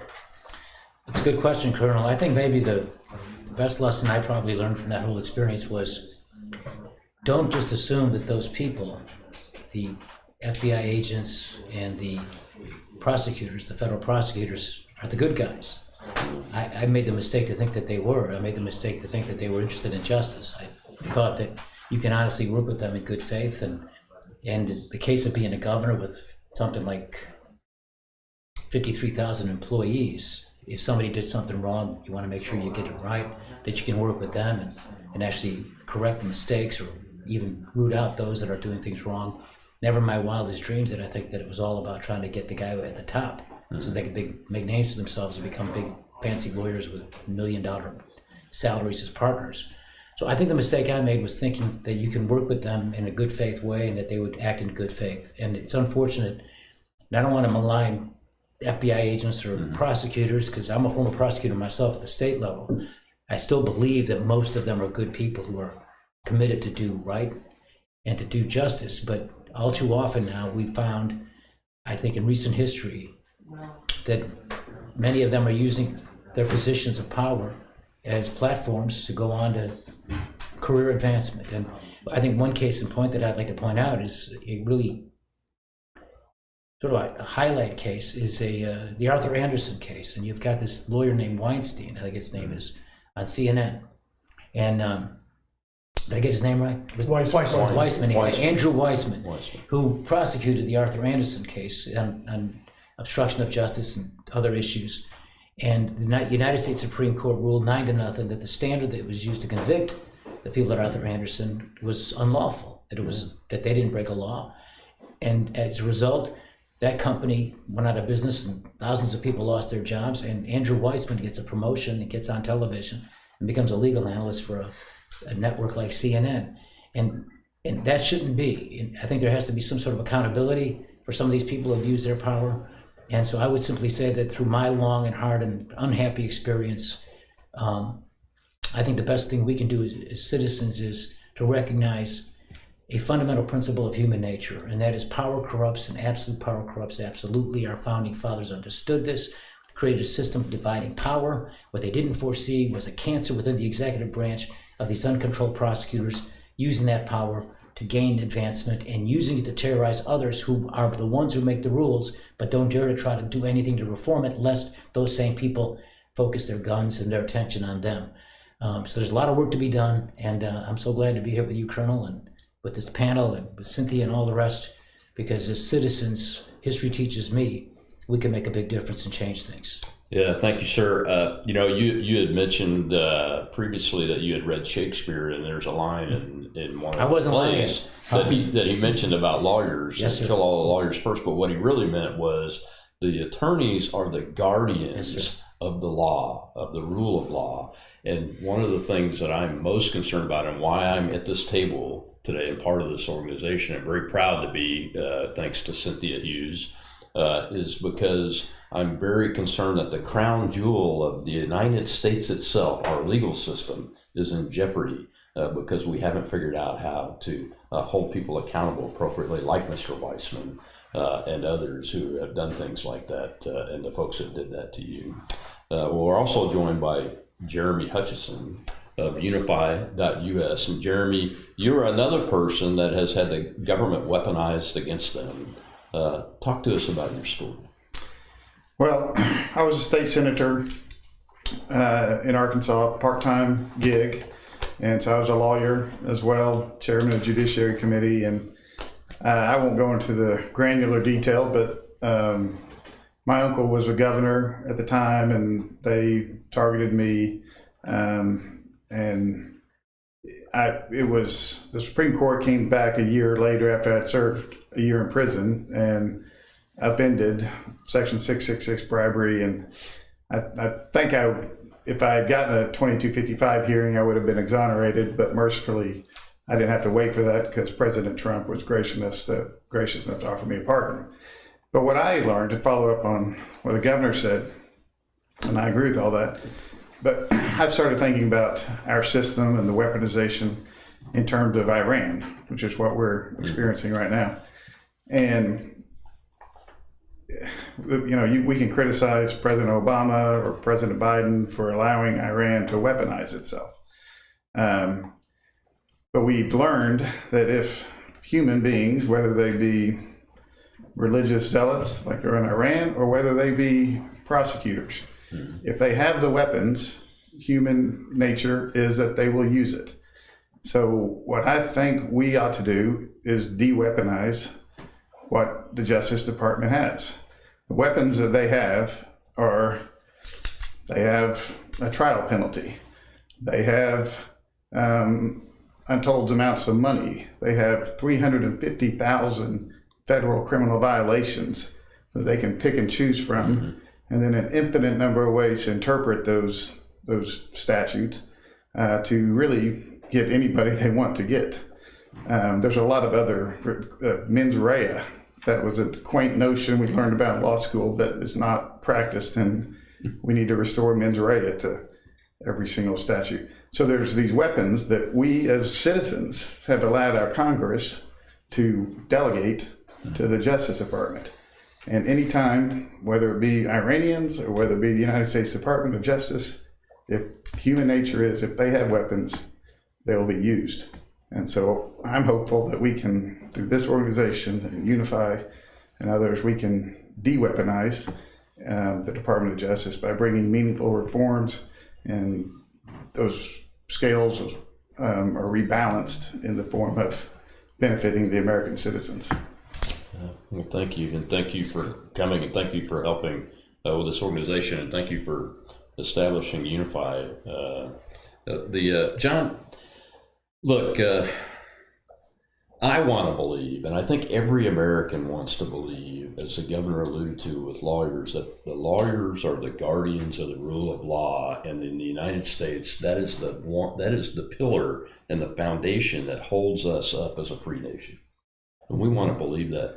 Are we just seeing like a proliferation of bad actors, a few bad actors that get all the media attention, or is this a systemic problem in federal law enforcement and federal Department of Justice operation? I think it's systemic. I think it's been around for a long time.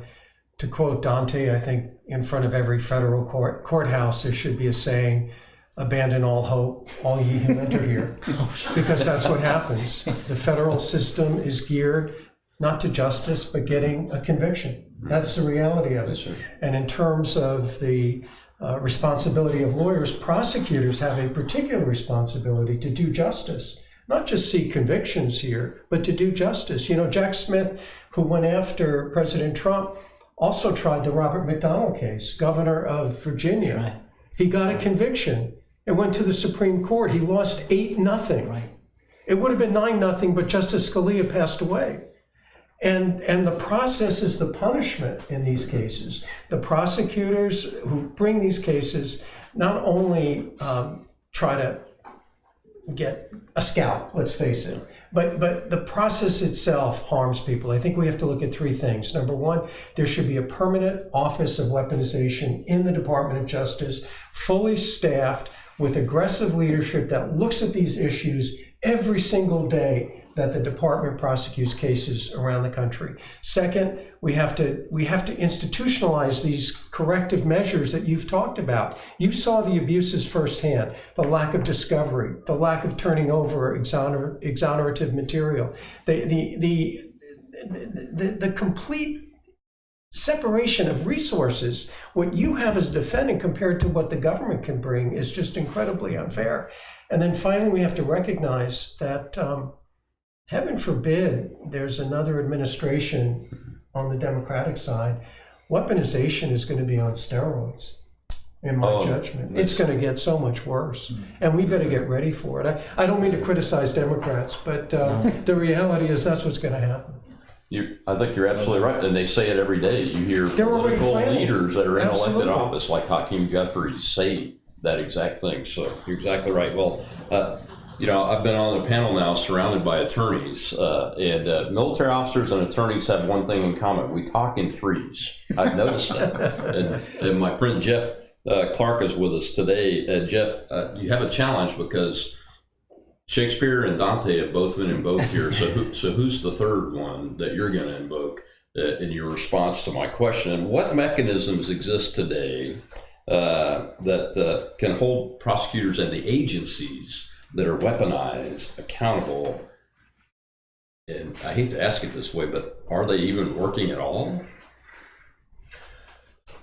Well, I could rise to that challenge, but I think I'm going to re-invoke Shakespeare at the appropriate point in my quick remarks here. So first of all, let me just say that I've received a pardon from President Trump. I'm very grateful to him. He called me on the evening of November 7th of last year to tell me about that. And we reminisced a little bit about discussions from the 2020 election, which I thought had been perverted in various ways. And look, I'm uber conservative, so much so that my college folks at Harvard made baseball cards of the students, and they put me in an American flag cape. Okay, so if someone had told me in 1989 when I graduated from college that eventually, fast forward, I'm going to be on a panel with Governor Blagojevich, and we're going to be agreeing with each other, I would have said, no way, that's never going to happen. And if you told me you're going to get a pardon for accused federal crimes, I would have said that's never going to be necessary. That's even crazier than the Blagojevich hypothetical, right? But here I am. Life creates strange things. Look, and I'm pleased to be on a panel with, I think of Governor Blagojevich as a mainstream Democrat. My dad was a Democrat. I think that it's people like Barack Obama and then the people who actually ran the Biden presidency by autopen who are the Marxists. And that's a big shift.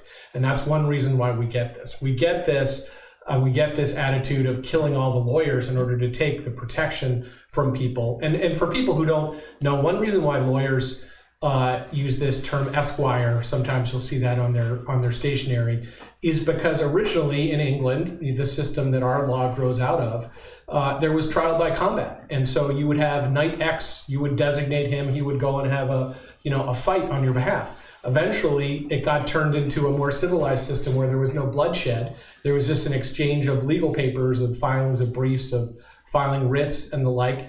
But the tradition of calling lawyers who were engaged in that kind of proxy combat esquire continued. So it is the lawyers who do that for people. If people don't have that, then they are completely defenseless.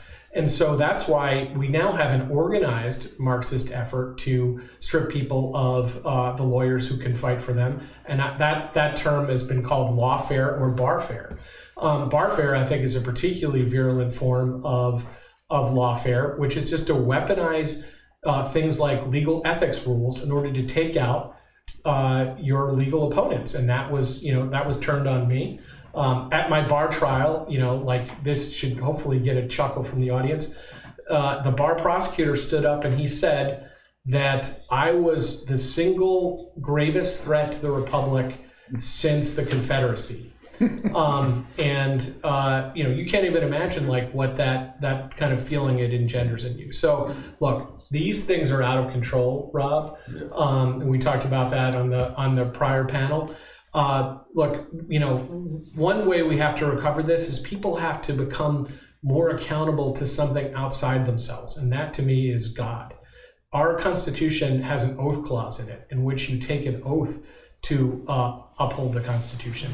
I don't think that oath means anything for a lot of people, and it especially doesn't mean anything for people who are Marxists or who don't believe in God. But if you believe in God, you know in your heart and in your core that the law is being perverted.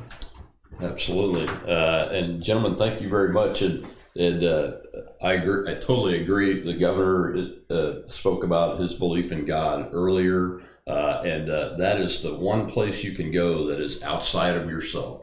And we all need to practice that. I also want to take the opportunity before we close here to thank Cynthia Hughes for setting up weaponizationwatch.com. And folks, we need your support. If you could go give a donation there, that'd be great. But I also want to personally thank President Trump, because President Trump's, by pardoning people like Jeff Clark and others, and Governor Blagojevich, is resetting the table and establishing mechanisms like this organization that are on the outside of government, but also incentivizing people in government to reset the table and respect the rule of law once again and hold people accountable. Thank you very much.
All right.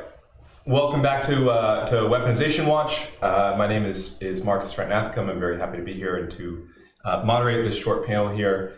To my left is the esteemed lawyer John Lauro.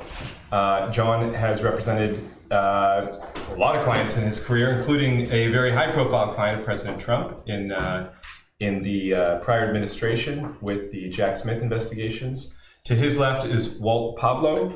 Walt has been criminal justice impacted himself, spent time in prison, got out, just shared with me some of the unique aspects of the case, saying, look, I did it. But what's very interesting about Walt and what he's going to bring today is that he now helps people who are in prison get the resources and the rights and the kind of representation that they need within the BOP so that they can, have productive lives, behind bars. So I guess first to say thank you again to Cynthia Hughes for having us here at the Weaponization Watch. This is, yes, that's right, Cynthia's back there. Weaponization Watch, I'll just do my short pitch of how highly I think of this organization, is the only organization that I'm aware of that works on clemency that is completely nonprofit. Weaponization Watch does not take clients. It scans applications for people in need of clemency who merit clemency. So you can't buy representation from Weaponization Watch. You can have your case highlighted by Weaponization Watch. Two, again, Weaponization Watch is the only organization I know of that is completely transparent about the cases it takes on. Weaponization Watch has very, very clear criteria for what it sees as weaponization when it comes to, FBI misconduct, either really novel or stretched theories of law, novel applications of statutes, these exotic statutes that we've never heard of, or really excessive sentencing. And so what Weaponization Watch has on its website is it lists the cases that it's representing, and it lists why it's representing those cases. And I think that this represents something sorely needed in the clemency space, which is a very righteous and tremendous executive power that is being used and should continue to be used. And what she's managed to do is do this in a profoundly transparent way so that the American people can see, really what's happening with people who are targets of weaponization, and can really see what's happening in terms of the mechanics of weaponization. How does this work? As Walt and John are really aware of, it's not simply a prosecutor with a bone to pick. The apparatus of weaponization is far more sophisticated. It involves work within the FBI and the DOJ, along with the media, along with other agencies, in tandem. And so it's something far beyond, any one particular actor. So that's my pitch for Cynthia Hughes and for this really wonderful organization doing tremendous humanitarian work in this country. So that being said, welcome you guys, and thank you guys so much for being on this panel. And I guess I'll start with Walt. You speak to your clients are in prison. All your clients are in prison, mm-hmm. And they're in prisons for all kinds of different crimes. And so you get to see a lot of cases. When you look at cases and you think about weaponization, what is weaponization to you from your vantage point? Here's what I'm seeing is that there are people that don't understand why they're going to prison, which to me is disturbing. If you've done something wrong, like in my own case, I understood that I had done something wrong. I went away and learned my lesson, and I came back. And I get that. And that's what it's supposed to be. It's also supposed to keep dangerous people away from society. But what I see more and more of is people who are going to prison who just don't believe that they did anything wrong. There's another group that has pled guilty because they couldn't take the consequences, even though they believe that they're innocent, are taking a deal because I can do 20 years in prison or I can do 3. Now, those are the threats. I don't know. John would know better how much they can really enforce. Nobody gets 20, but some people you can. And then there's the other group that says, you know what, I did some things wrong, but did I need to go to jail for this? I mean, I don't understand, I'm a good dad. I'm a stand-up citizen. I pay my taxes. I mean, I've got 99.9% of the things. And yes, I did do something wrong, but I'm not part of some vast conspiracy. I'm not an evil person. I didn't plan this going day and night. I had a regular life. And so those are sort of the groups that I fall in. Sadly, I will tell you, Marcus, is that the people who are most able to adapt to prison the easiest are the ones who've done something wrong. But the ones who haven't, which is starting to be a majority, are quite disturbed over what's happened to them. It's like 2 layers of adaptation to both the prison, but also digesting being falsely accused. Correct. And how do you defend yourself, particularly once you pled guilty?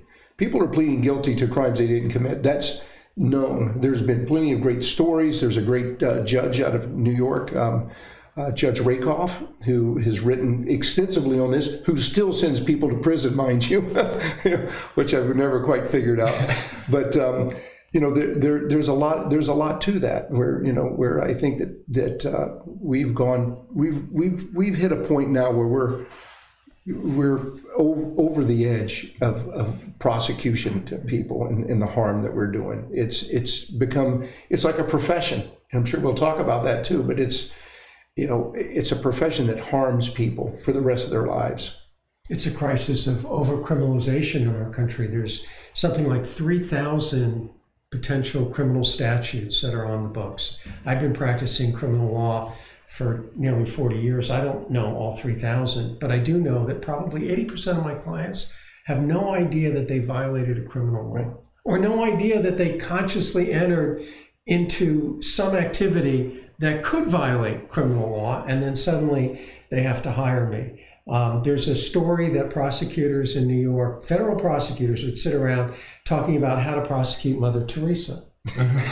Seriously, because after all, she's raising money based on faith in the Lord Jesus Christ, and prove that, okay? And as a result, they would come up with mail fraud theories and wire fraud theories.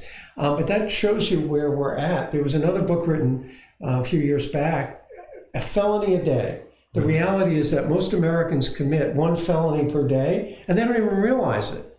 So that's what we're dealing with. And as a result, the concept of deterrence is out the window, because you don't know that you're violating a law, and yet one day you could find yourself on the other side of a criminal prosecution. And heaven forbid you are, because then the consequences are, A, it's going to cost a lot of money.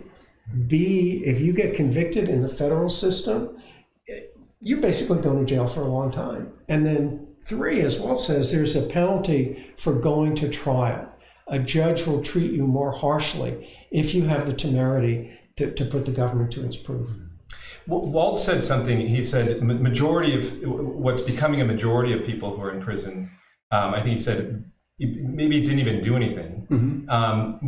John, you've been on both sides, a prosecutor and now a defense attorney. What response to that? Well, first of all, the work Walt is doing is just amazingly helpful to people who experience incarceration, and it's devastating to people individually, to families, to relatives. It's a tremendous cost to society why we're putting all these people in jail.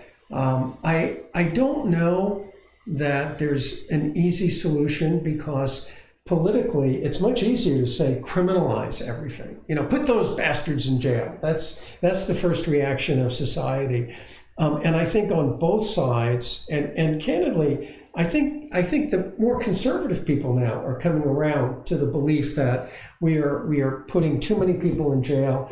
Many conservatives have been targeted as victims of weaponization, but I think it's going to take a great political will to change that. And you've talked about this blurring of the line of civil and criminal. What can be issues that can be or should rightfully be handled in a civil matter end up getting handled in a criminal matter. What can you kind of expound? What I tell clients is every single civil case can be turned into a criminal case by a crafty prosecutor. Every single case, and it really. It's the malleability of our laws that allow that to happen. And candidly, prosecutors get, attaboys if they're able to do that, and they get promoted and they become, high-level supervisors in offices, and that has to change. Well, so speaking of prosecutors, so this is one more for you. You told a story once how when you first signed on to represent President Trump, the first thing you did was you hired a lawyer. Why? They were going to come after me. Because they were going to engage in weaponization. I knew those prosecutors were looking at me as a target. There were people around the country that were going to file bar grievances against me, that I had to be ready. So I understood what the consequences were of taking on that representation. But that's the world we live in right now, where if you represent a client that parts of the public or the government finds reprehensible, you yourself are a target. Yeah. Well, so your clients, do you see a lot of that civil? Well, I covered extensively Operation Perfect Hedge, which was out of New York, where a lot of the hedge fund managers were convicted or prosecuted on insider trading. And I've seen a lot of financial crimes that are civil. And to John's point, they'll go through years settling with the SEC, sign with the SEC. The next day they're indicted. That to me, I'm not a lawyer, but I'm thinking like, all right, I've read this term double jeopardy, but it is in a way like a double jeopardy. Is that they get a chance at the civil, which I believe does is a really a grave punishment for a lot of financial professionals. Maybe not get to practice anymore; they got to go do something else. So that is a big thing. To throw them in jail is just like it's a death penalty in many ways. And right now in the news we're talking about TSA agents missing a payment, missing one of their paychecks. Imagine missing a paycheck for 2 or 3 years while you're draining your savings account, and no offense, John, to pay John. I mean, it's an unbelievable burden that no one even expects. So I mean, I think that those are like just some of the observations that I see as far as the heavy burden that there is, that these could be completed by civil. And then they turn criminal, and there's plenty. And that's not just financial crimes. There's a lot of different, related, not just insider trading. I mean, but there's a lot of crimes that could just be handled civilly.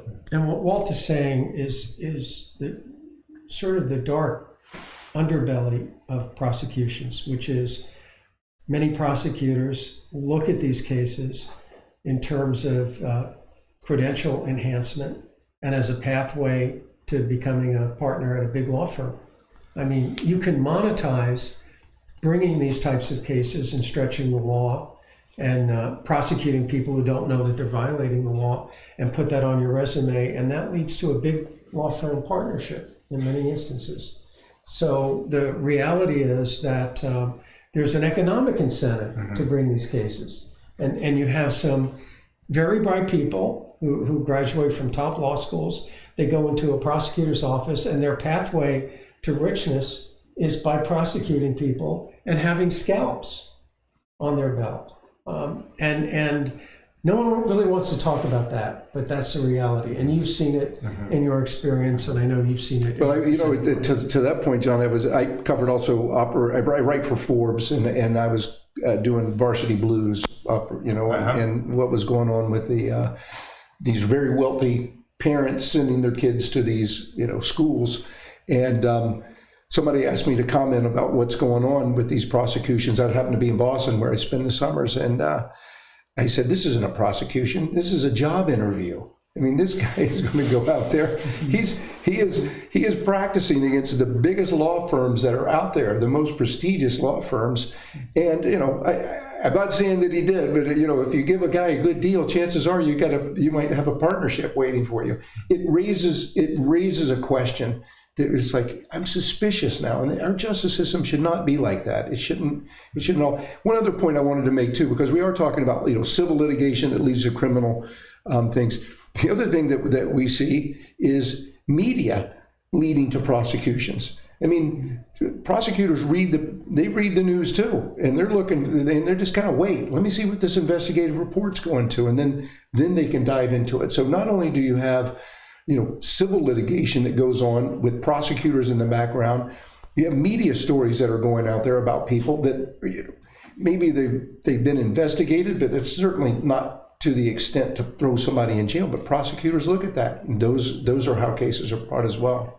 And there's collusion between prosecutors, agents, the media, documentary makers, No as doubt well. about it. And it's like this vicious cycle. So the prosecutors, the agents, they feed information to the news media. The news media takes that, they exacerbate it, but they get credit for it.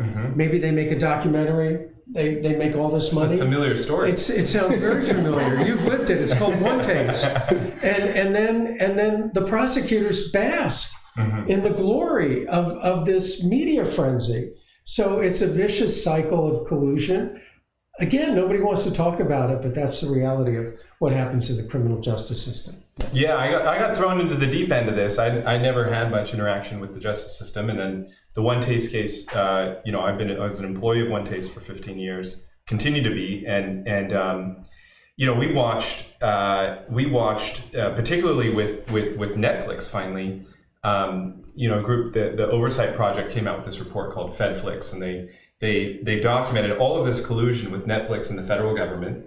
And there was a section about our case where they published how even the an FBI agent actually appeared on film in the Netflix film, and two, the Netflix prosecutors, and I watched this firsthand, filed an appearance in the criminal case and they argued alongside federal prosecutors as to why a subpoena that would uncover that followed evidence that Netflix producers and the FBI were talking together should be quashed. And so you had literally media companies and prosecutors joining forces to suppress this evidence. And I was shocked. I was like, how is this still a reality that there's no accountability for this at all? And on the other end, you have a defendant. As good attorneys like John say, you can't say anything. And then, they're... Except if you represent President Trump. You cannot say anything. Good luck with that one. But even there are limitations, judge-imposed limitations on what he could say. But the reality is that oftentimes the news media is being fed information from prosecutors. Okay, the prosecutors themselves are not making a statement, but the narrative is out there in the public, and that affects juries, because the reality is that either they've heard about it, okay, or as soon as they're selected for jury duty, they're looking at social media. I know they say they don't, but please don't lie to me and gaslight me. I know they're doing it, okay? And what are they going to do? They're going to look at the documentary. They're going to look at the news reports. And these are all extrajudicial facts that seep into our justice system and corrupt our justice system. Because who's making money off of it?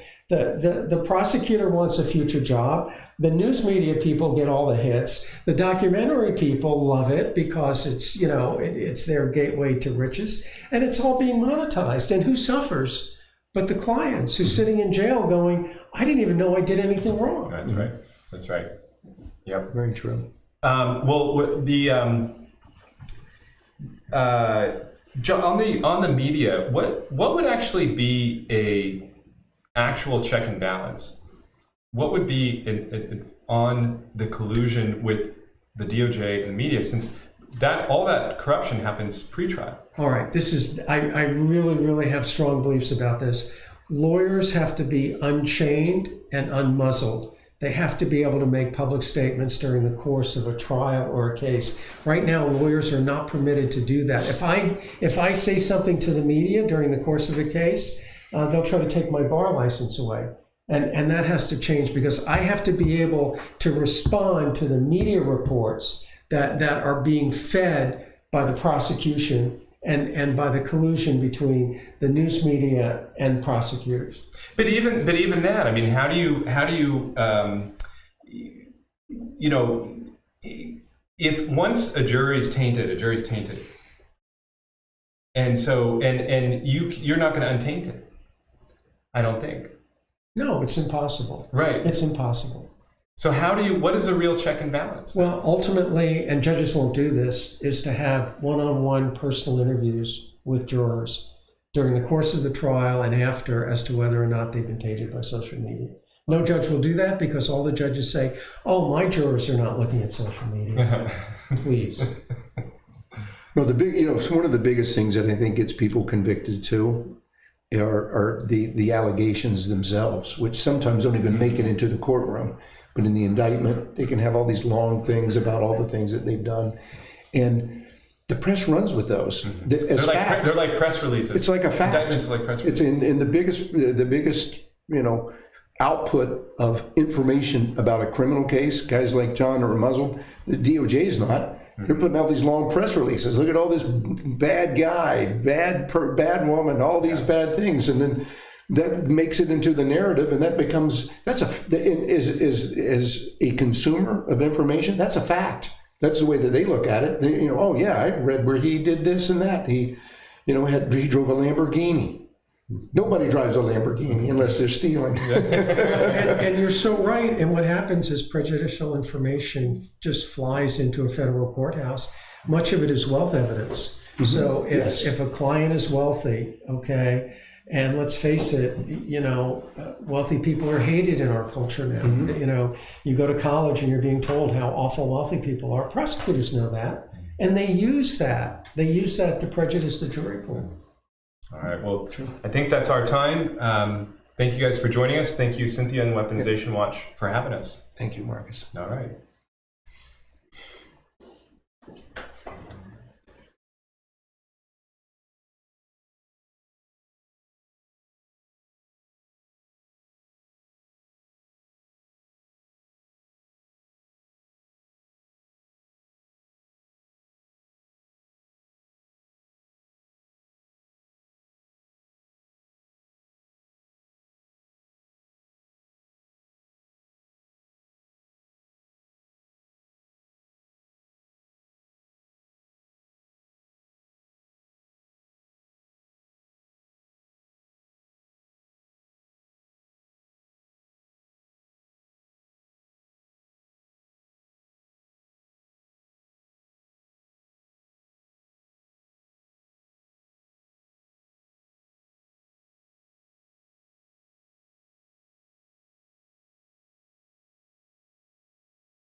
Hi, my name's Nicole, and I have the opportunity to share a story that I haven't in over 15 years, and I want to thank Cynthia and Weaponization Watch for allowing me the platform to be able to share some of these details of what the two of us have gone through.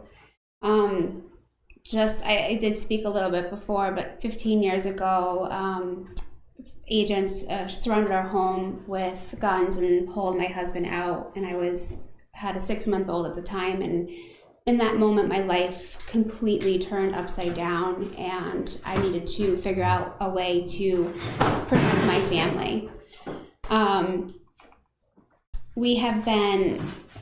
My husband has been pulled through so much media and attention of being this villain when no one has really taken into account some of the things that the person that he is and the person that he is as a family man. And I think despite everything that has happened to us and him being taken away from us for over 3 years and me being left to care for a 6-month-old at the time and a 2-year-old at the time by myself, putting myself through school, getting myself advancing through a career so that I can take care of my family, I think it's important to know the aftermath. Because Dennis was a police officer, he was sent over 12 hours away from us, and that was a big burden. Can't imagine driving in a car with a 6-month-old and a 2-year-old for 12 hours, trying to entertain them. The amount of times that we had to stop, so a 12-hour drive was even longer at times. And we would go into the prison, and I still felt dehumanized when I walked into a prison. I was breastfeeding, and I had to bring in breast milk bottles, and every time I walked in, it was an issue. They didn't know what was in it. I had to get clearance. It was just constant battles, just trying to even get food in for my children, just so that we can have a bit of normalcy in seeing him. And we did that every single month for over 2.5 years at least. I changed my schedule. I would work from 3 a.m. to 11 a.m. and then leave at 11:30, get to Michigan, see him for 2 days, and then do the trek back to go back to work on Monday. But even while he was away, and these are some of the important points that I want to bring up, and many of these I have not said out loud, outside of that he did record children's books for our children, so that my baby at the time and my 2-year-old, because those are critical ages in life, knew his voice, knew his face, and didn't have a fear. My fear was that they wouldn't recognize him when we went into a prison, and they wouldn't know his face. So we did everything that we could to keep that normalcy with our children. I would take a picture of every single moment of my children's lives, whether it was the first day of school, whether it was whatever it was, and I would send every month a picture book. I think it was Shutterfly that I would do, and I would send him over 100 pictures every single month, so at least he saw the pictures of everything that was going on in our children's lives. The other thing that he did for me, and I'm gonna get emotional just thinking about it, is he made sure that I was also taken care of. He left me surprises in every single picture frame around my house. And I get a letter once a month, and he would tell me that I can open up whatever number was in the picture frame, and every picture frame had a quote in it. I have every single one, trying to help me get through the day, trying to get through everything that we were going through. And then if I was lucky, I want to say it was like 10 picture frames, something like that. 10 picture frames had gifts behind them. And if I was lucky enough, I would open up a picture frame and there would be I get to get a gift. So I would tell my mother-in-law would bring over gifts for me. So it was jewelry, it was just all these different things. And also for every Christmas, he made sure that there was a gift for me under the Christmas tree for him, so that Christmases were hard enough. We spent Christmases around a 15-minute phone call where everyone had the opportunity to say, Merry Christmas or whatever the holiday was. So it's things like that when these decisions are made, they don't understand those memories. He can see a picture, but the fact that he missed my daughter's first steps or the first day of school or any of those first, those are memories that I can't recreate. So I just want everyone to have the opportunity to see that when these decisions are made and when these political agendas, in my opinion, was against my husband, the aftermath that it has on a family and what it does. And despite all of those challenges, we came home when that sentence came back. Even though I was in the postpartum period, one of the most critical times in a woman's life, we sat there and we figured it out. We figured out what we needed to do to keep our family together and what we needed to do to protect our children. And, I'm thankful to say that when he came home, we continued our family and we have 3 kids, and we don't miss one moment. And he was never able to, he never missed a moment of our youngest daughter's life. He actually was able to stay home with her and take her to school and do all of those and see all of those first. But it shouldn't have happened. It shouldn't have happened. And, I'm thankful for, after 15 years, being able to have this voice and for other, women out there who might be in my situation to know that it's hard. It's hard. And there are days when you want to give up, but you do it for your family and you do it for your children. And again, I'm just grateful for Cynthia mostly for allowing me to have this opportunity to have a voice, and I appreciate the time. Thank you. Thank you.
You ready? There we go. Cool. All right. Oh, I'll wait.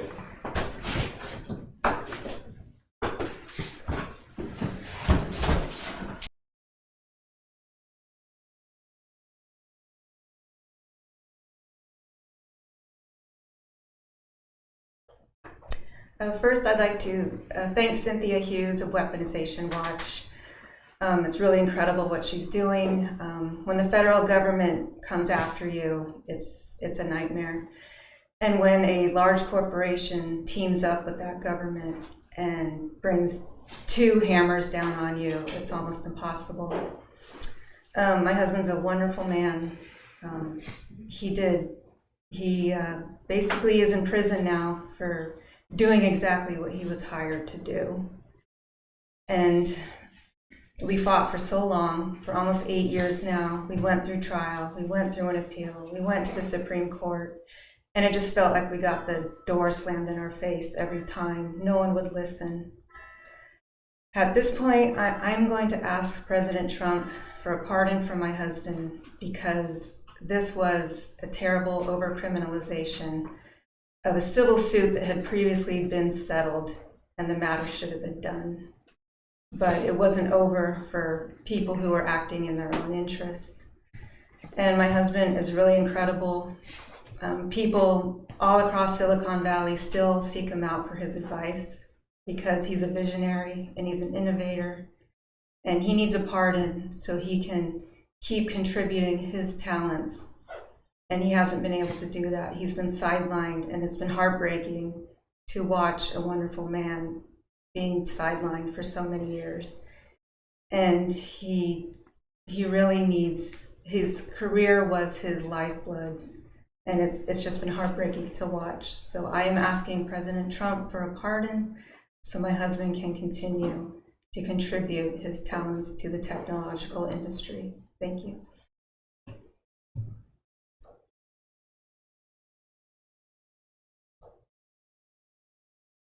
Thank you to Cynthia also.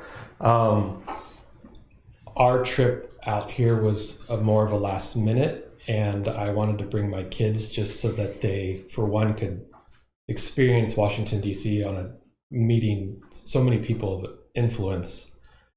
But it was also kind of selfish because I needed them with me. I'm sure, as Reagan knows too, like, the past year, I've had to be a single dad for them, but they've also been there for me.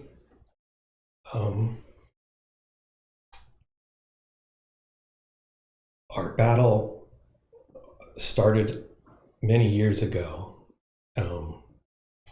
being targeted by the DOJ for basically following the guidance that we got on a loan. The prosecutor lied, did Brady violations, held information that would have made us not be a part of any kind of investigation. And if you would have asked me in 2019, does the government do stuff like that?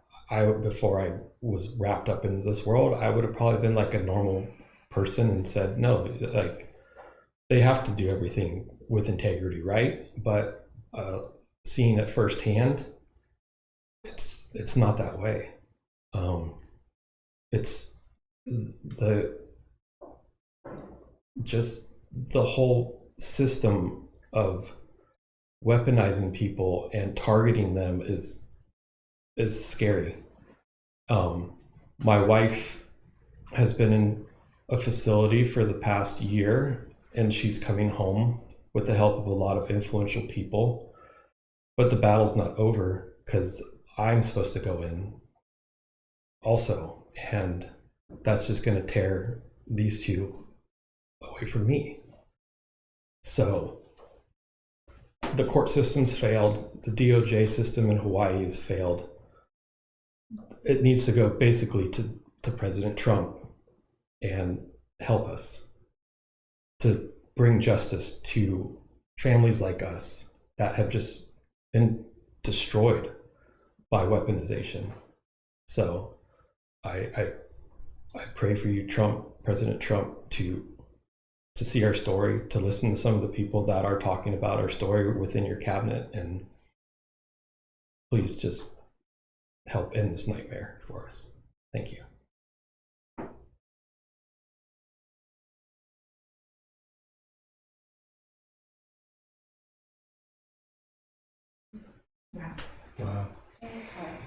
Beautiful. Good job.